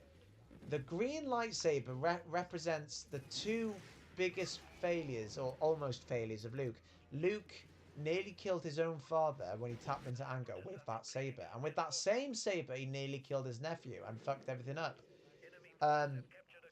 So if he faces Kylo Ren, even as a hologram, as that as with that green lightsaber, it defeats the point. To me, that's like he hasn't learned his lesson. Because that's like the family killer 2000. Do you know what I mean? But by embracing the blue saber that Rey offered, it shows that he's not only learned his lesson, but he's a different person. Because that lightsaber, I mean, we know what it's been through with Revenge of the Sith, but that lightsaber represents hope. It was the lightsaber that Luke first used when he learned about being a Jedi. And it was the lightsaber Rey was given, and it's such a optimistic, iconic hilt. Did I just come out that now? So yeah, blue light. Yeah, Luke's ending was for me justified. I mean, it was kind of a shit film, but it was. I like how Luke died personally. Oh, I'm gonna have to get a drink in a minute, guys. Guys, I'm just gonna get a drink because I'm dying. Give me a second. I am dying. Been talking for so long, my throat hurts. But there you go.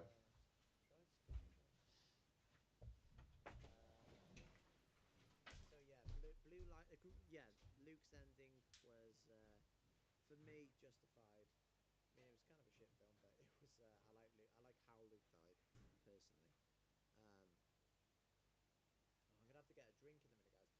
Guys, I'm just gonna get a drink because I'm dying. Give me a second. I'm dying. Been talking for so long, so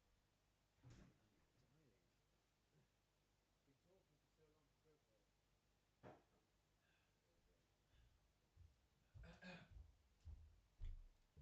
Okay, we are good to. We are good to continue. Oh man, where are we? Sorry about that, chaps. I'm gonna read some comments because I've been focused too much on this game and waffling on. Mike Smitty has a question about British food. Clips has seen episode 5. Okay. Sorry, beg your pardon. Are the stereos true that most British food is bland and unseasoned? God damn. No. When people think of British food, they think of all the things you see in like London, right? So you're like, oh, British, I must like, like fish and chips, governor, and tea and crumpets and all that. And we have a rich tapestry of delicious foods. And a lot of people, especially those in America, like they think of Britain as white. It isn't. We're such a diverse country now, like America, so much so that we have Asian cuisine and Italian food and food from the Middle East, all kinds of things. So we're not just about fish, chips, pie, rice, curry, soups. I don't know. If you're asking about food that originates from Britain, I don't know. We have some pretty cool stuff. We have toad in the hole. You ever had that? That's cool. That's like I mean, it might be a different name. You might call it a different name, but it's a Yorkshire pudding. If you don't know what a Yorkshire pudding is, it's like a sort of pastry you have with gravy. A Yorkshire pudding with sausages. Excuse me. Too much talking. Sausages with gravy or turkey or something, or beef. Peas, carrots, potato. Basically a Sunday lunch, a Sunday dinner, a roast dinner. That's what the British have. Yeah, that's nice. Unseasoned? No, we have a lot of seasons and stuff. I mean, we're not like KFC where you got 11 herbs and spices, but I suppose if anyone's got the incentive, they can. But I mean, I think we're pretty much the same as America, except less diabetes. I think America has more. America is a more heavier country. I think that's fair to say. You could argue there's more people there, but the obesity problem in America is I think is worse than ours. I could be wrong. Every time I see the British and Americans argue on TikTok, it's always it's always the same thing. British people always say to Americans, at least we can go to schools. They're not shooting ranges, and Americans always make fun of our teeth, our British crooked, horrible teeth, Austin Powers teeth. So yeah, villains on both sides. Evil is everywhere. Oh, hello. Nope. Hang on. Okay. You know what sucks? The Xbox should have invented some achievements to earn with this. Because I like to earn little trophies. But they never did because it's a classic game. Oh, hello. Someone's cleared the way for me. Oh, hang on. For next week's episode of KEnobi, Clips Films Melbourne says, for next week's episode of KEnobi, I'm pretty sure Reva gets... oh, yeah. gets shot by Owen with his blaster, just like he did Maul in Legends. If Obi-Wan kills Reva, Kenobi would have some darkness in him. That is an interesting, and I'm kind of, you know what? I'm kind of upset that I've read that comment because I think you've actually called it. I think Obi-Wan. No, stop that. I think Owen will kill Reva, just like how she kills Maul in Legends, in the Old Wounds comic. And in the Old Wounds comic, when Reva kills, no, sorry, I'm getting my lines crossed now. When Owen kills Maul, that is the final, like, go away to Obi-Wan, like, dude, you are just bad news, go away. So this could be the same. Bringing Reva to Tatooine could be the final, like, stay away.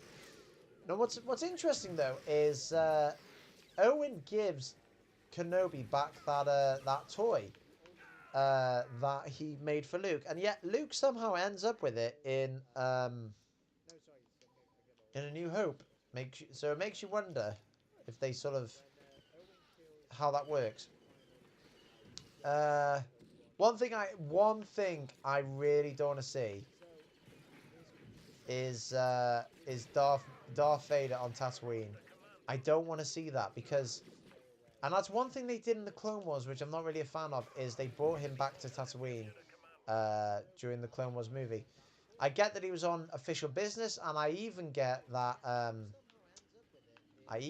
he says to Ahsoka that, like, I hate it here, which is fine, but it's like one of the reasons that was such a good hiding place for to hide Luke is because Vader will, if he can help it, would never ever set foot on that place again because it harbors nothing but bad memories for him. It's where he lost his mother. It's where he was a slave, where he grew up poor, and it's where he killed all the Sand people. It's a place of darkness, and he hates it so much that hiding Luke there, right under the scope, with a family Anakin barely knows and probably despises, yet makes a lot of sense to me. Right under the enemy's nose. So to have Vader come back there, even for a rematch, is just kind of like, in which case, why doesn't he sense Luke? I hope he doesn't go there. I think Reva will, but then it's like, how do they have the final rematch in season 1? I don't know. Oh my god, there's 2 of me. There's 2 of us left and 14 of them. Did not even realise. Oh, I see. JX Editor says, oh yeah, I'm going to lose this. Unless I kill these guys quickly. Nope. I lost. Yeah,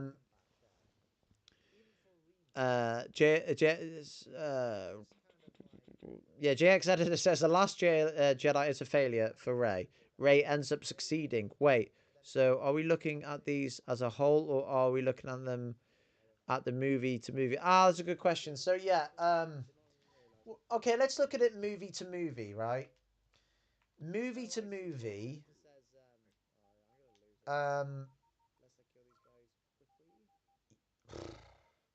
Yeah, movie to movie. It's weird that a film would talk about failure being the greatest teacher if its main character doesn't truly fail. Do you know what I mean? She hasn't learned anything because there was nothing for her to learn. She didn't do anything wrong. That's a lot of people hate Rey because they feel like she's an underwhelming character. And because of this, they refuse to call her Rey Skywalker. Now, I honestly, hand on heart, I get why people are saying this.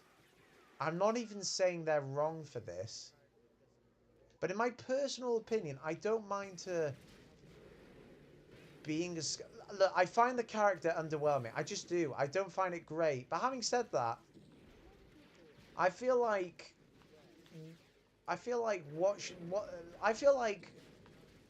it was like poorly executed. But having said that, I think the idea was nice. I do. I think the idea is nice. It just wasn't executed well. Just like hear me out, some of the stuff from the prequels, which makes you go, like for instance, yeah, a lot of people didn't like some of the stuff in the prequels, like Anakin's drastic turn to the dark side because it wasn't explored enough in some people's minds, or this, that, or the other. People don't think Rey deserves to be a Skywalker because they say she sucks. Now, just because her arc was like crappy and boring and wasn't executed well, doesn't mean that isn't, you know, do you know what I mean? Like, I think being an honorary Skywalker, in a lot of ways, is better than being a Skywalker by blood anyways. To me, Rey being a Skywalker is no different to Boba being adopted by the Tusken Raiders, or Grogu being taken under Mando's wing. Do you know what I mean? I think it's no different. Or even Obi-Wan being adopted by the Jedi. The only difference between all of those and Rey is that she's not popular because they didn't give her a concise arc. So yeah, I'm not even disputing that her story sucks. Not at all. I'm just saying. Sorry, dude. I just killed my own brother. I'm such a traitor. I'm like Slick. I'm even green like Slick. I'm not saying Rey's story didn't suck, but I think what she stands for, what they were at least attempting about it's not all about blood, and like she's not defined by the fact she's a Palpatine. Yeah, I think poorly executed, but I think. Oh, hello. I think.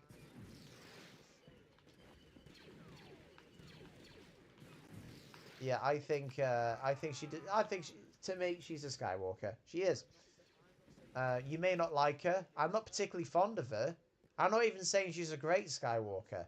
But look, this is the story we have now, and I'm sorry when people say that she's not a Skywalker. It's like, how can you can't ignore what you've just seen. You can try and ignore what you've seen on screen, but how's that working? How is that working out for you? It isn't, is it? No, having said that, if you want to watch a fan edit of some, you know, and somebody changes that last thing, go for it, man. You can have your own headcanon, but then stop trying to dictate to people what she isn't, because you don't like it. That's just me, and that's probably a very unpopular opinion. So yeah, I think Rey's arc kind of sucks, but even individually, I actually see no problem with what she does in The Force Awakens, because I believe, look, to be a Mary Sue, you have to have inexplicable strength and powers without good cause, and I believe, even if it's poorly executed, it was definitely mentioned in The Force Awakens why she can do these things. And I'm not being funny. When you watch John Wick, and there's that exposition at the start where they go, "Oh my gosh, you killed the puppy of John Wick. He was an ex-assassin, and now he's come out of retirement, and we called him the devil because, you just accept that's who he was because it's been described."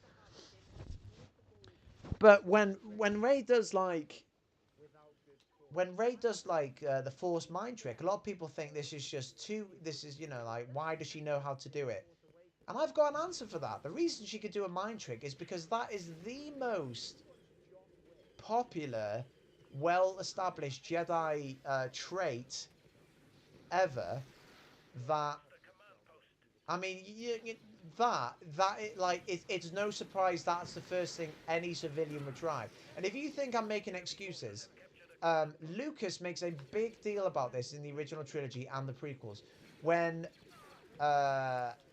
Luke meets Jabba, Jabba tells Bib Fortuna, "Oh, he's using a Jedi mind trick." So Jabba knows what they are, right? It's a well-known Jedi trait. And when Qui-Gon meets Watto,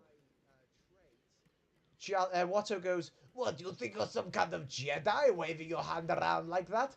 Everyone knows what a Jedi mind trick is. It's just like one of the most go-to traits a Jedi has. And Rey had heard of the Jedi. She had heard of them. So if you've heard what Jedi's are, and you've had a trippy Force vision against your will, you know, you touch the lightsaber, and you've had a Force vision again. People didn't like she had a Force vision, even though we had no idea who she was at the start of, you know, in the Force Awakens. So why are we dismissing her abilities? Yeah, why wouldn't she try for a mind chick? That's the most classic Jedi trait everyone's heard of. Using the Force, you know, for Jedi mind tricks and lifting rocks.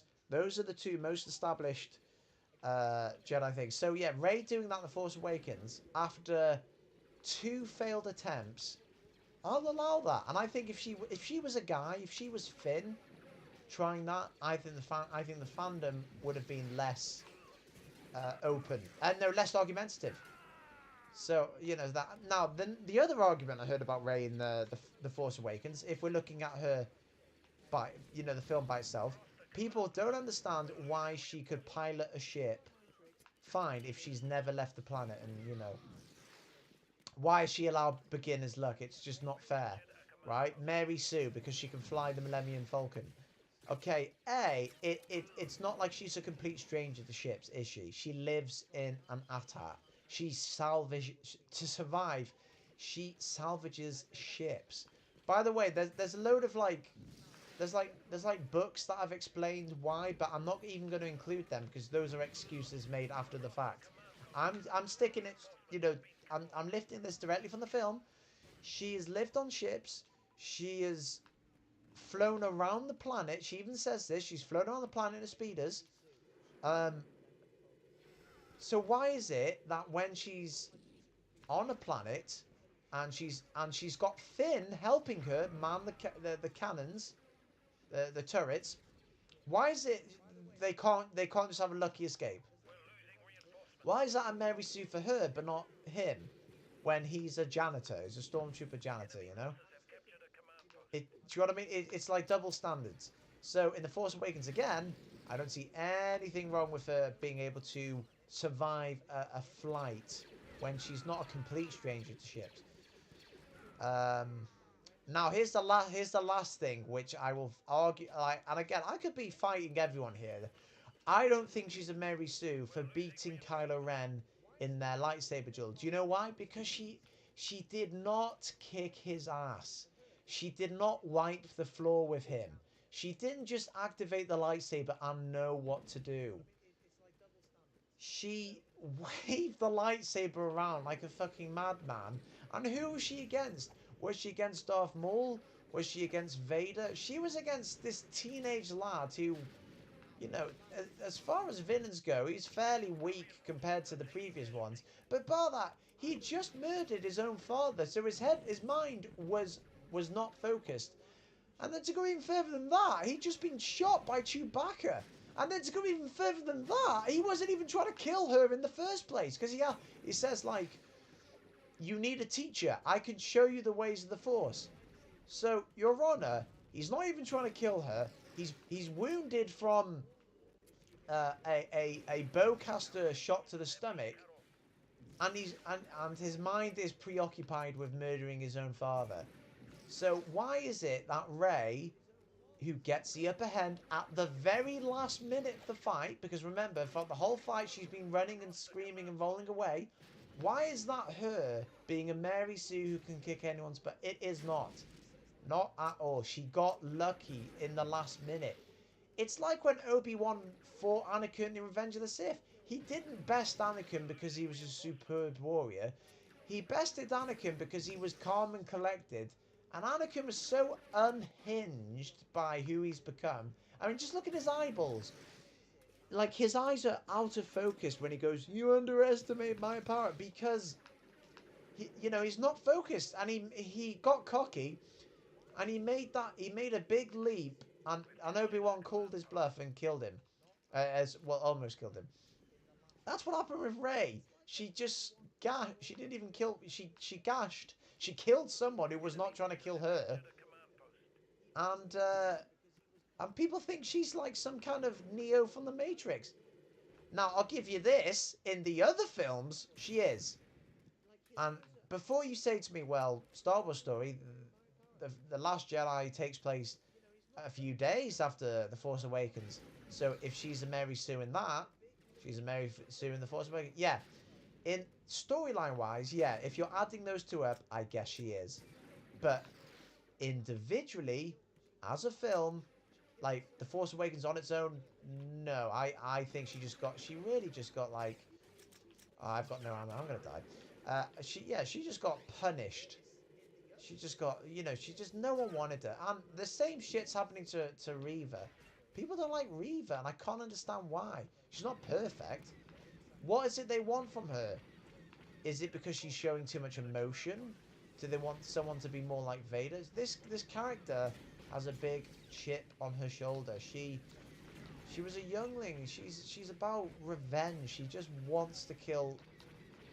She wants to kill the man who ruined her life. Oh god. Good. Wait. I'm pleased saying the last one. No. The last one's about to die, I think. Yep, there it is. That's a lost. Let's see. Hang on. King Wicked. Sorry, but listen, King Wicked. King Wicked, if you're there, yeah, your comment. Yeah, King Wicked. Sorry, dude, I'm not ignoring you. I'm trying to multitask, so I'm gonna be very late to reading comments. But hello, my friend.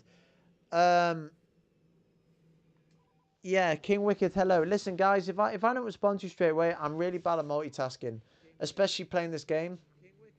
So yeah, I'm not gonna be as King Wicked, if you're there.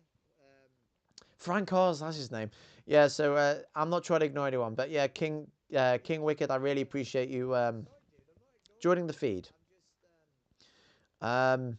JX editor says, according to Tom Kane's son, yeah, his voice has lost like 80% of its strength. Bless him, get well soon, Tom Kane. You've given us so much joy. You deserve an early retirement. And yeah, Red Sun is a lot closer to Tom Kane than Frank Oz, and that's the way I want him. Yes, so the guy I've got my mini-series. What's happening with my character? Why am I going backwards? Yeah, the guy I've got Dooku. My Dooku voice in the canon edition, he can do Sir Christopher Lee's Dooku and Corey Burton's Dooku, and I'm gonna do Corey Burton, or maybe I'll do a mix of both. We'll see, but it's gonna be more on the TV show side than the live action movie side. But we'll see. Let's see. Clips Melbourne says, I didn't expect Jedi to be in season 2. Gungi is, or is it Gungi? Is one, and so there could be some more. Yeah, it's funny that I assumed all the younglings we saw in the Clone Wars would ultimately be killed in Order 66, but if Gungi survived, maybe some others did too. I'm glad he did, because he's a unique Jedi. He's a Wookiee Jedi with a wooden saber hilt. So yeah, I'm glad to see Gungi still alive. Clips Phil Melbourne says, some people wanted other Jedi to be in it, like Barriss Offee, Quinlan Vos, and much more. Well, Quinlan Vos got a mention, which was a nice nod. Although somebody, there is like a Jedi with dreadlocks in the Inquisitorian chamber tomb, and people think it's some people think it's Quinlan, but I don't think it is, because why wouldn't Kenobi go up to his chamber and confirm it compared to Master Sunube? It was sad. I was glad to see him, but it was sad that he died. But I'm glad that they're bringing bridging the 3D shows to the 2D. It's always good.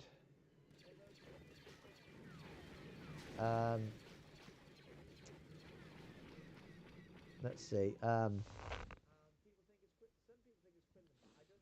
Rey, yeah, exactly, JX Editor. Rey flying through the Ravager is like Luke flying through Beggar's Canyon. Exactly. Luke never left the planet before, as far as I'm aware, and yet he survived the Death Star trench run. He made now you can argue that he made the million to one shot because he'd been practicing on one prats on his T16. But surviving the trench run and all of the TIE fighters is because the Force was with him. And, Obi-Wan opened him up to the Force. Obi-Wan opened him up with lightsaber training. But Rey was opened up a different way, and that's okay. She was opened up inadvertently because of, I don't know, because she touched that saber. You know what's funny? I think Rey should have been a Kenobi. It makes way more sense. Why would touching Anakin's lightsaber trigger her Force vision? If what? Just because her grandfather was Anakin's master? It's got nothing to do with her. But if she was a Kenobi, well, actually, I suppose that's this. Well, I don't. Well, I just think there's more. There's more poetic justice of her being. There's one thing Kenobi has that makes him different to Anakin and Ben Solo. Is Obi-Wan Obi-Wan has plenty of opportunity to fall to the dark side. When Qui-Gon dies, when Satine dies, when Anakin turns evil. Obi-Wan could have, gone crazy, went crazy depressed, and just, went fuck it and just turned evil, right? Gave into his inner demons. But he doesn't. He is Obi. Oh god, I'm sorry. I can't write that. Obi-Wan never shifts and turns to the dark side. There are moments where he gets angry, like when he's fighting Maul again, especially after Qui-Gon died, or when Maul brings up Qui-Gon. Yeah, Obi-Wan has things, but Obi-Wan ultimately, always, every time, resists the dark side. That's what makes him fundamentally different to Anakin. So what would have been cool is if we have Ben Solo named in honor of Obi-Wan, who doesn't live up to the name, right? He does not live up to the name, because he instead he lives up to the more darker Anakin Skywalker legacy. But then you got Rey, who, imagine if Rey was an actual Kenobi, and like Obi-Wan, never turns to the dark side at all, because that's their family nature. The Skywalker family nature, unfortunately, is dark side tendencies. But the Kenobi thing is resilience against the dark side, and that's a missed opportunity to me.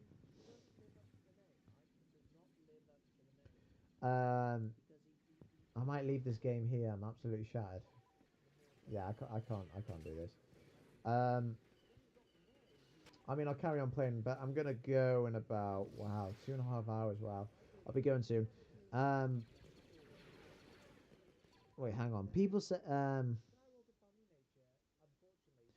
people who say British food is bland seem to forget Gordon Ramsay exists. I've got mixed feelings about Gordon Ramsay. Look, on the one hand, he is so passionate and professional that he gets pissed off when people fuck it up. But at the same time, he's a fucking bully. Do you know what I mean? I've seen him square up. He marches up to women who he's pissed off, gets in their face. I mean, that is not being a man, is it? That's just like threatening a woman because you're angry. Do you know what I mean? It's like, on the very rare occasions where someone, when he's angry, but someone is just as angry and gets in his face, you watch him. Gordon Ramsay goes quiet and he's just like, do you know what I mean? He's less aggressive. So no, I think I appreciate that he is like a perfectionist, and I don't even, he's amazing, but he's also, in a lot of ways he's a fucking piece of shit. That's my 2 cents on Gordon Ramsay. Do you know what I mean? Like, there's being strict, and then there's threatening women. Do you know what I mean? You can call people fucking, he calls people idiots in the kitchen. That's fine. Like, why is this dish taking too long? Come on, let's go. I get it. Like, I get that angle. But like, if he's pissed off and he's screaming in a woman's face, it's like, do you know what I mean? It's I don't think it's cool personally. How would you guys feel if someone spoke to your mum like that? Do you know what I mean? There you go. Clips Films Melbourne says episode 5 at least. Sort of got a proper look at Purge Troopers, but he's a bit disappointed. Some of the shots are hard to see. Their new helmets, yeah, they're very glossed over. Purge Troopers, which is a shame because they're different. They're different to the regular Stormtroopers. They deserve to have the limelight more on them. It's like those. What are those dark? Unless they are called Dark Troopers. Those Dark Troopers we saw in Rogue One that followed Director Krennic. They had some more screen time and they have their own language, like their own Imperial code through the masks. They're cool. These Purge Troopers that you see from Jedi Fallen Order in Kenobi, they deserved way more screen time and more focus. So hopefully in Season 2, if Season 2 exists. JX says, we all knew he wasn't going to get very far with that cane. If you're talking about Yoda, I believe, I don't know. I'm really sorry. Sometimes when I'm late to reading the comments, I don't know the context anymore. Clips Films Melbourne says, I prefer Legends Death Barris. It would have made sense for episode 3 movie. To be honest, Filoni still sort of disrupts Star Wars timeline now. Her fate canon is unknown since it's taken to special place for Force user jail. Yeah, so yeah, it's kind of implied, or I don't know if it's even mentioned in the old canon, that Barriss Offee died in Order 66. But now that her character is way more flushed out, to the point where she's been made a traitor and she's been jailed, what's happened to her? I hope she makes an appearance in Jedi Survivor, which is Jedi Fallen Order 2. I hope that's the case because it's about damn time we see what happens to her.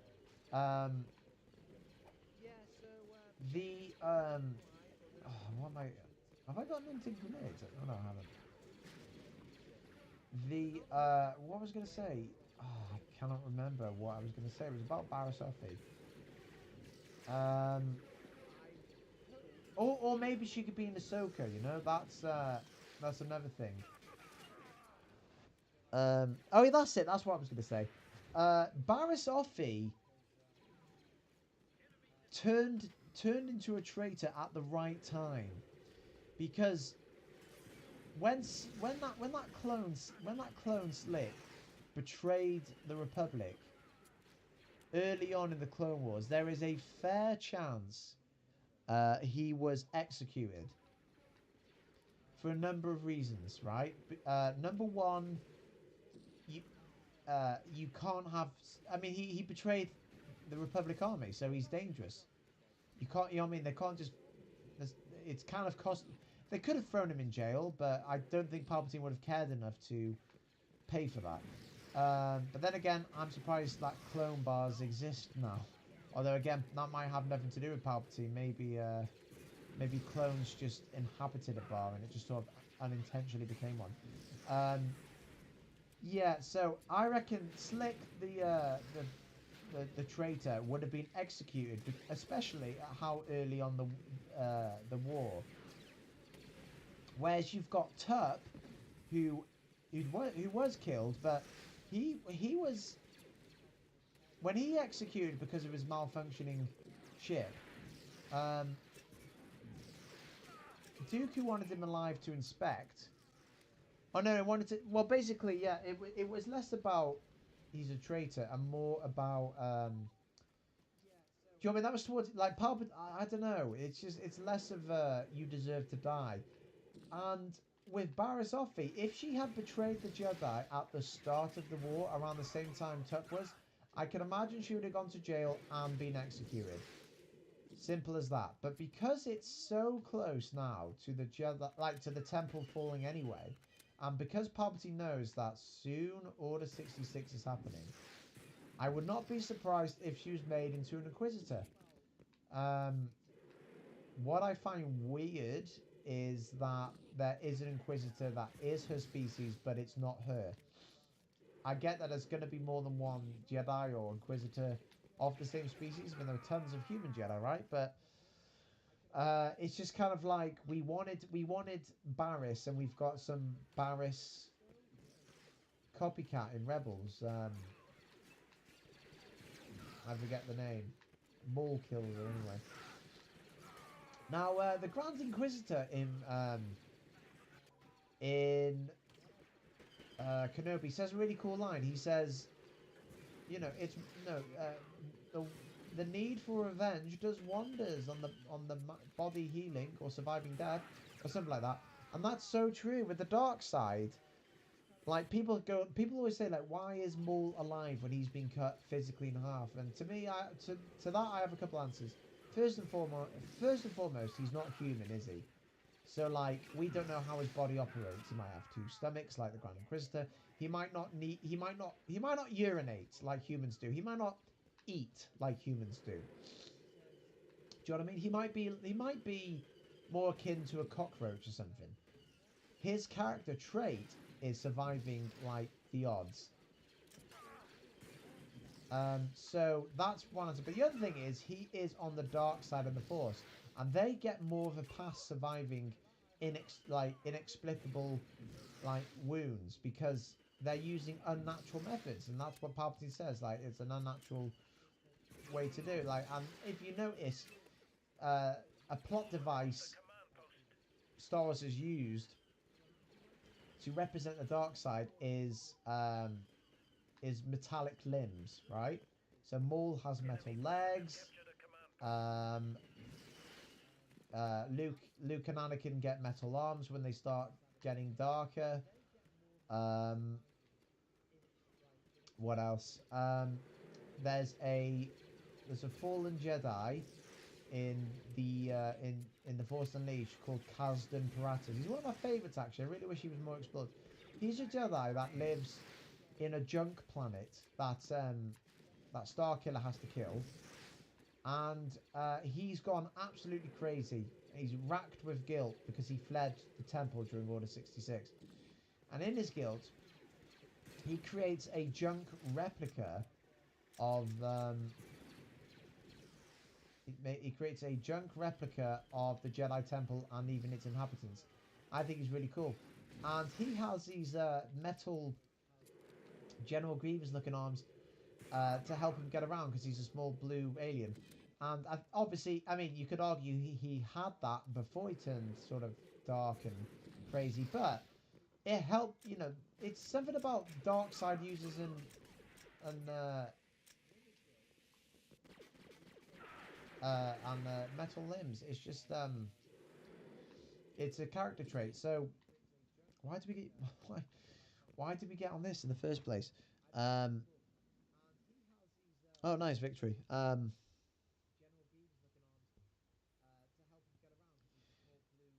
I can't remember why we got onto this. What were we talking about? I don't know. We talked about Barriss and then more. I don't know. JX Editor wonders why did touching the lightsaber give Rey a vision? Because it belonged to her grandfather's apprentice. If she's a Kenobi, then the saber came because she touched the saber of her grandfather's. She touched the saber of her grandfather. Yeah, exactly. No, it's the same argument really. But the difference between Palpatine and Kenobi. Hang on, I'll let you hear this.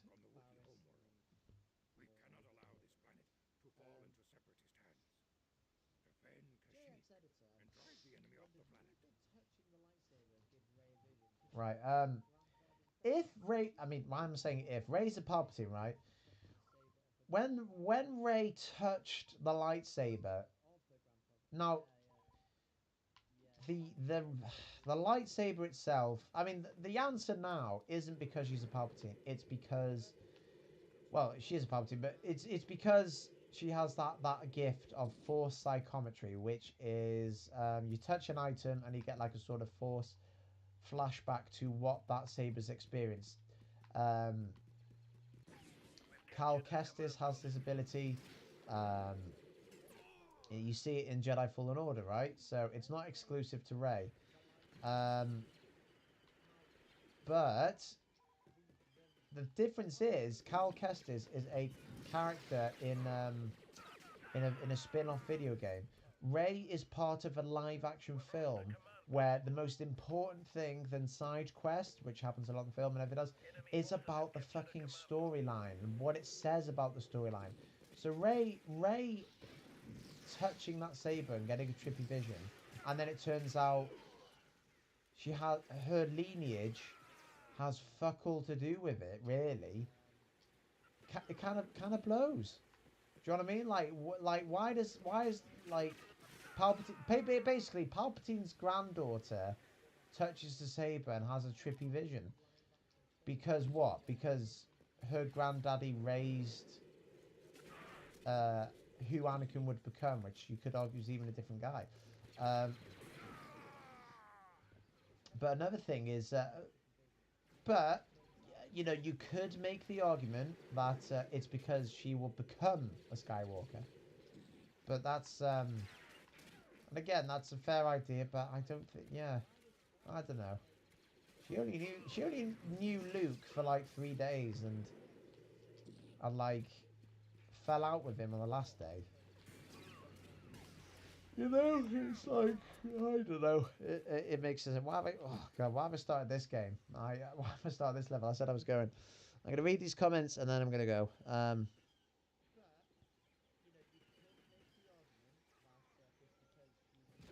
Terra Sanubi, yeah, that's the name. Oh, someone's called Darth Vader of the Red Pill. Vader is a punk. Sidious is a man. Yeah, Sidious is cool. Sidious is a... I like Sidious.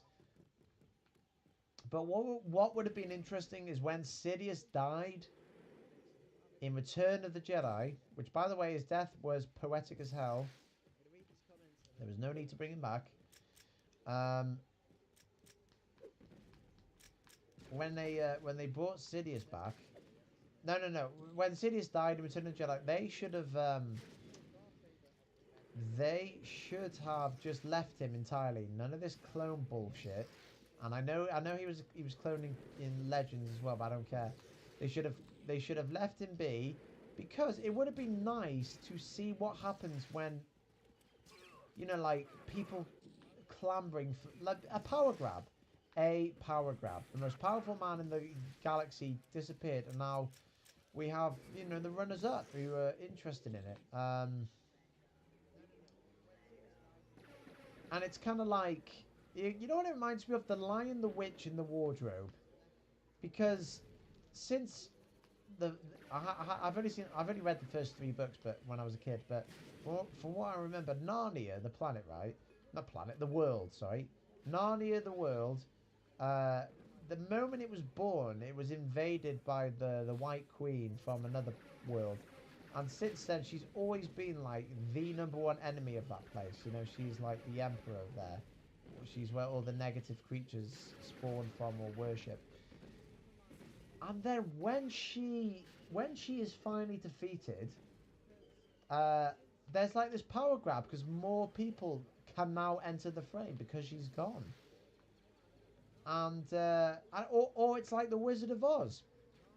When the Wicked Witch of the West is defeated, and that movie, isn't it? Return to Oz. There's they're new villains and bad guys, and it's not about a ruler anymore. It's about something else. And they should have done that with Palpatine. Snoke being there shouldn't have become all part of Palpatine's plan. Instead, it should have been some guy waiting for his moment to strike. And now that Palpatine's gone, even if it was Palpatine's former master or apprentice, it's like, good. Palpatine's gone. Let's be brave and show a story beyond. And you know what? If you think I'm being crass, let me put it to you this way. When we've exited the sequel now, let me tell you this. What has changed from episode 6 to episode 9? What is different storyline-wise? Let's compare both finales, the original finale and the new finale. In the original finale, the Emperor is defeated. And the Dark Skywalker that caused a load of shit is redeemed, but dies. And also there's an implied idea that the Jedi are going to come back, but we don't see it. And everyone celebrates, including the Ewoks. And there's hugging.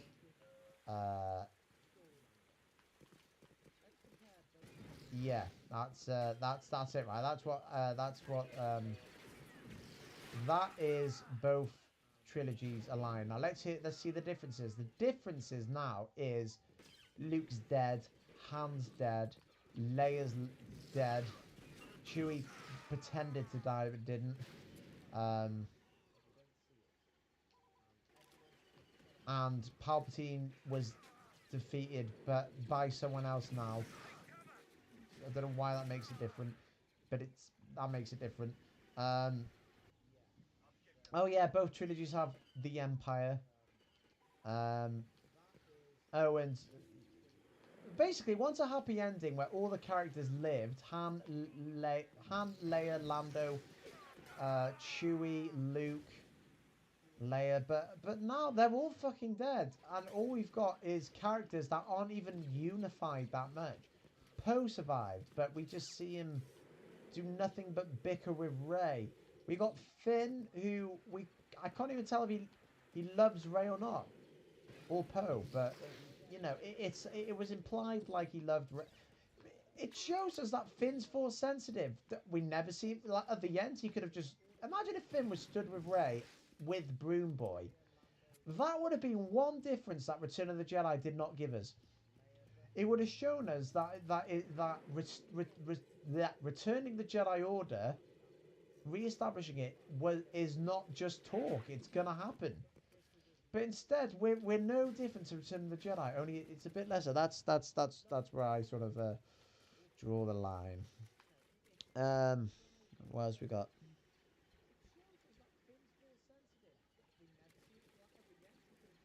Yeah, JX Editor says got to get some ice for that burn. Just asking Anakin for some icy rub and some Bacta. Oh man, that's one of the. If you could have anything from Star Wars, what would you have? Me, Bacta tank. Because you can imagine it heals everything, right? It heals Vader's burnt lungs and you know burnt skin. It heals Boba Fett's sort of melted skin, I guess, from the Sarlacc and all the toxins he would have smelled. Bacta, man, it's just like the way to go. That's just like the everyman cure. I wish to see it in Star Wars, and I don't just mean as a fucking tank you submerge yourself in. I would love to see Bacta tank, small and portable, like in the games. Let's see. Darth Vader of the Red Pill says, Rey is a hot beast. Daisy Ridley is a beautiful woman. She does, you know, whatever you think of her character, that, you know, she didn't deserve all that shit. Imagine you have won or earned the role of a lifetime. You're gonna help resurrect Star Wars, and everyone shits on your character. You know, like, kind of like how I'm doing now, to be fair, but can you imagine if, yeah, she must have felt horrible, but I see her good points. I see Rey's good points, I really do. I think she's a kind character. She's selfless. She has all the quality traits of a Kenobi, not a Skywalker. I don't know, she has qualities of Luke, but I think she has more so of a Kenobi. And the fact that Ewan McGregor speaks to her in The Force Awakens, I have to wonder why. Why is he following one of countless many Force sensitives if she's not related to him? You know what I mean? If why would Obi-Wan stalk Palpatine's granddaughter when, you know, Obi-Wan would have despised the man? Whereas if she was a Kenobi, he is watching his granddaughter's first steps. That's a missed opportunity. I've said this so many times, I always say it. And, you know, she still could be, technically, if Kenobi's brother... if Kenobi's brother had children and that child hooks up with Rey's father or whatever, however it works, then yeah. She could be a Kenobi Palpatine, a Panobi. Yeah, we'll see. But you know what? Broom Boy. Now that is a person who needs his own story. And you know who Broom Boy needs to be a Skywalker? I seriously mean, I cannot stress this enough. Palpatine may refer to Ben as the last Skywalker, but that's because he doesn't know Broom Boy's Luke's son.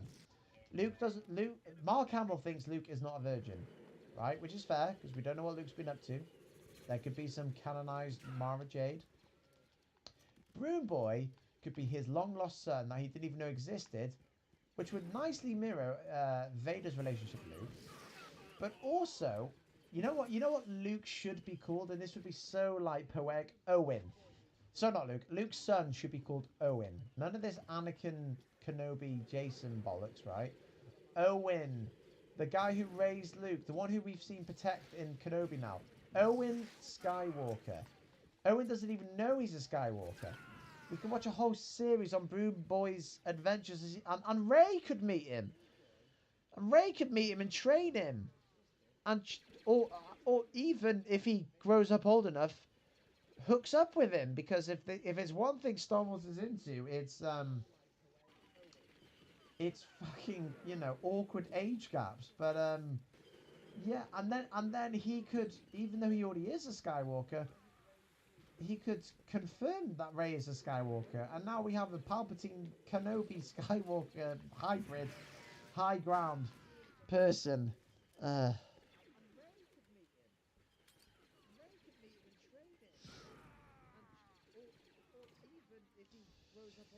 Yeah, it's yeah.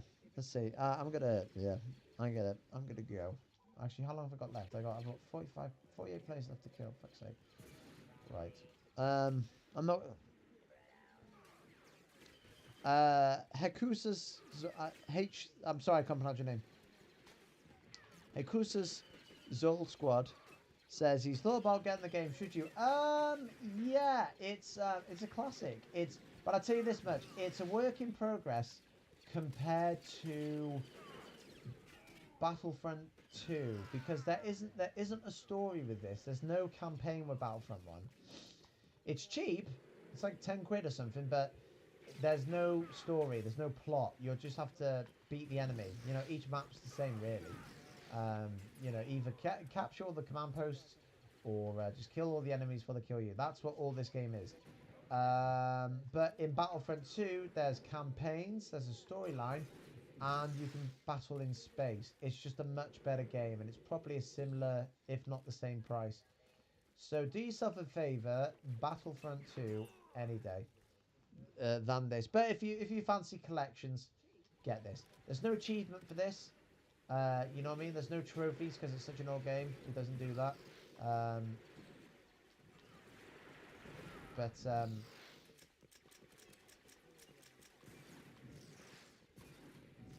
Nice.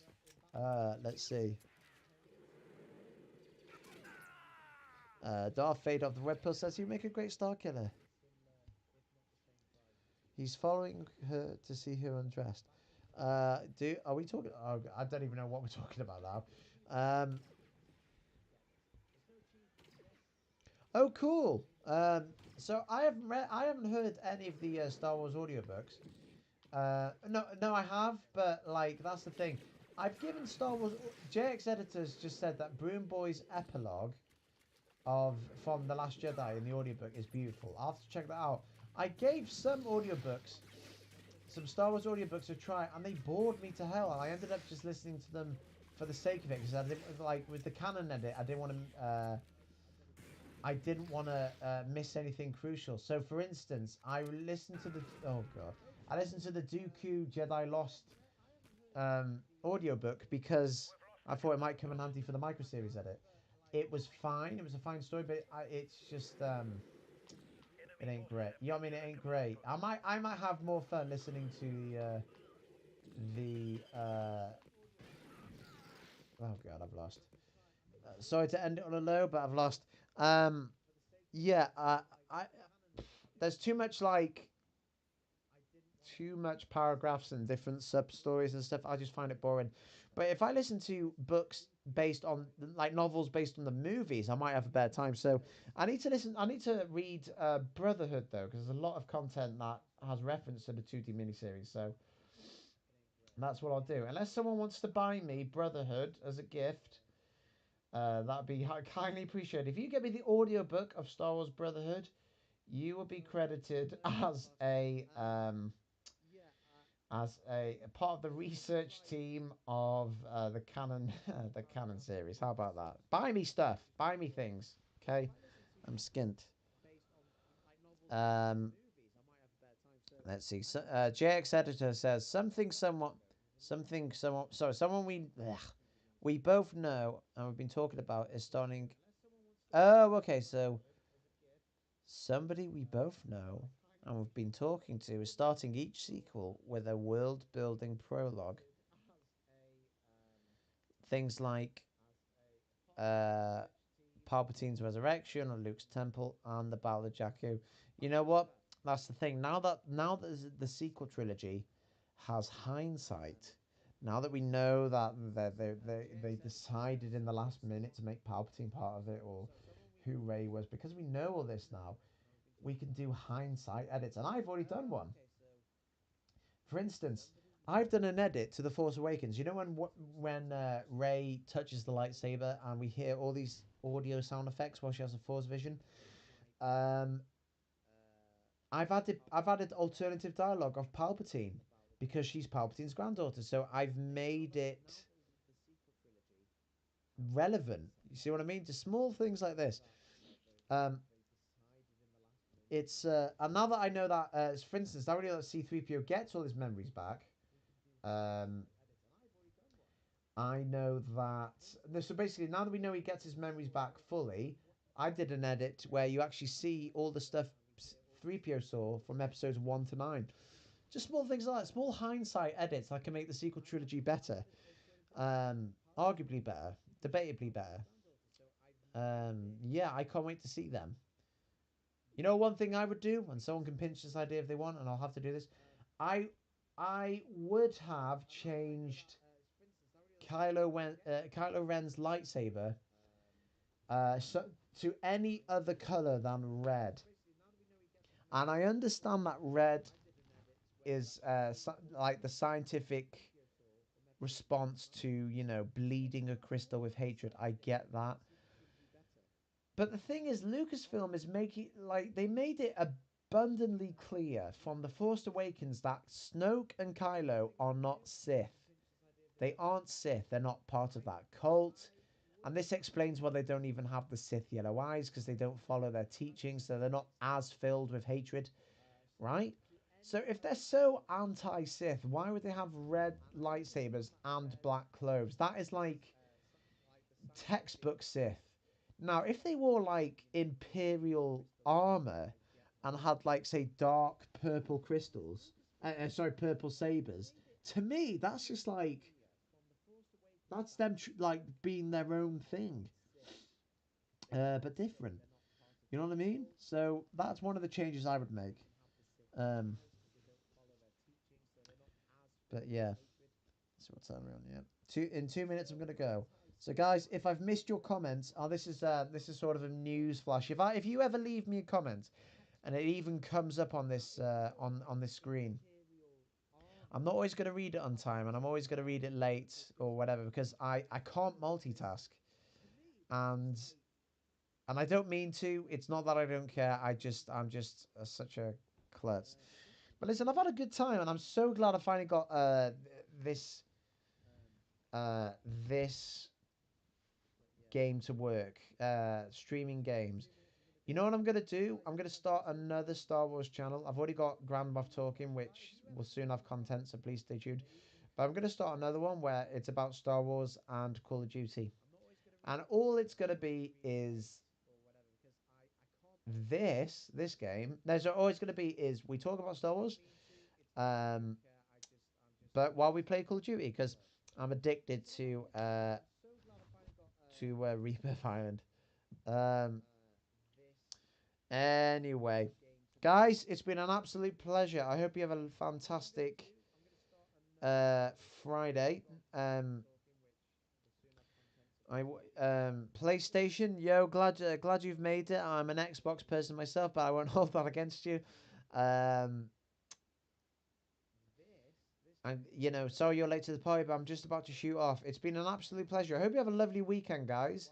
And I might be on Sunday. I probably doubt it, but I'm definitely consistently trying this on Fridays. Anyway, I hope you guys enjoyed.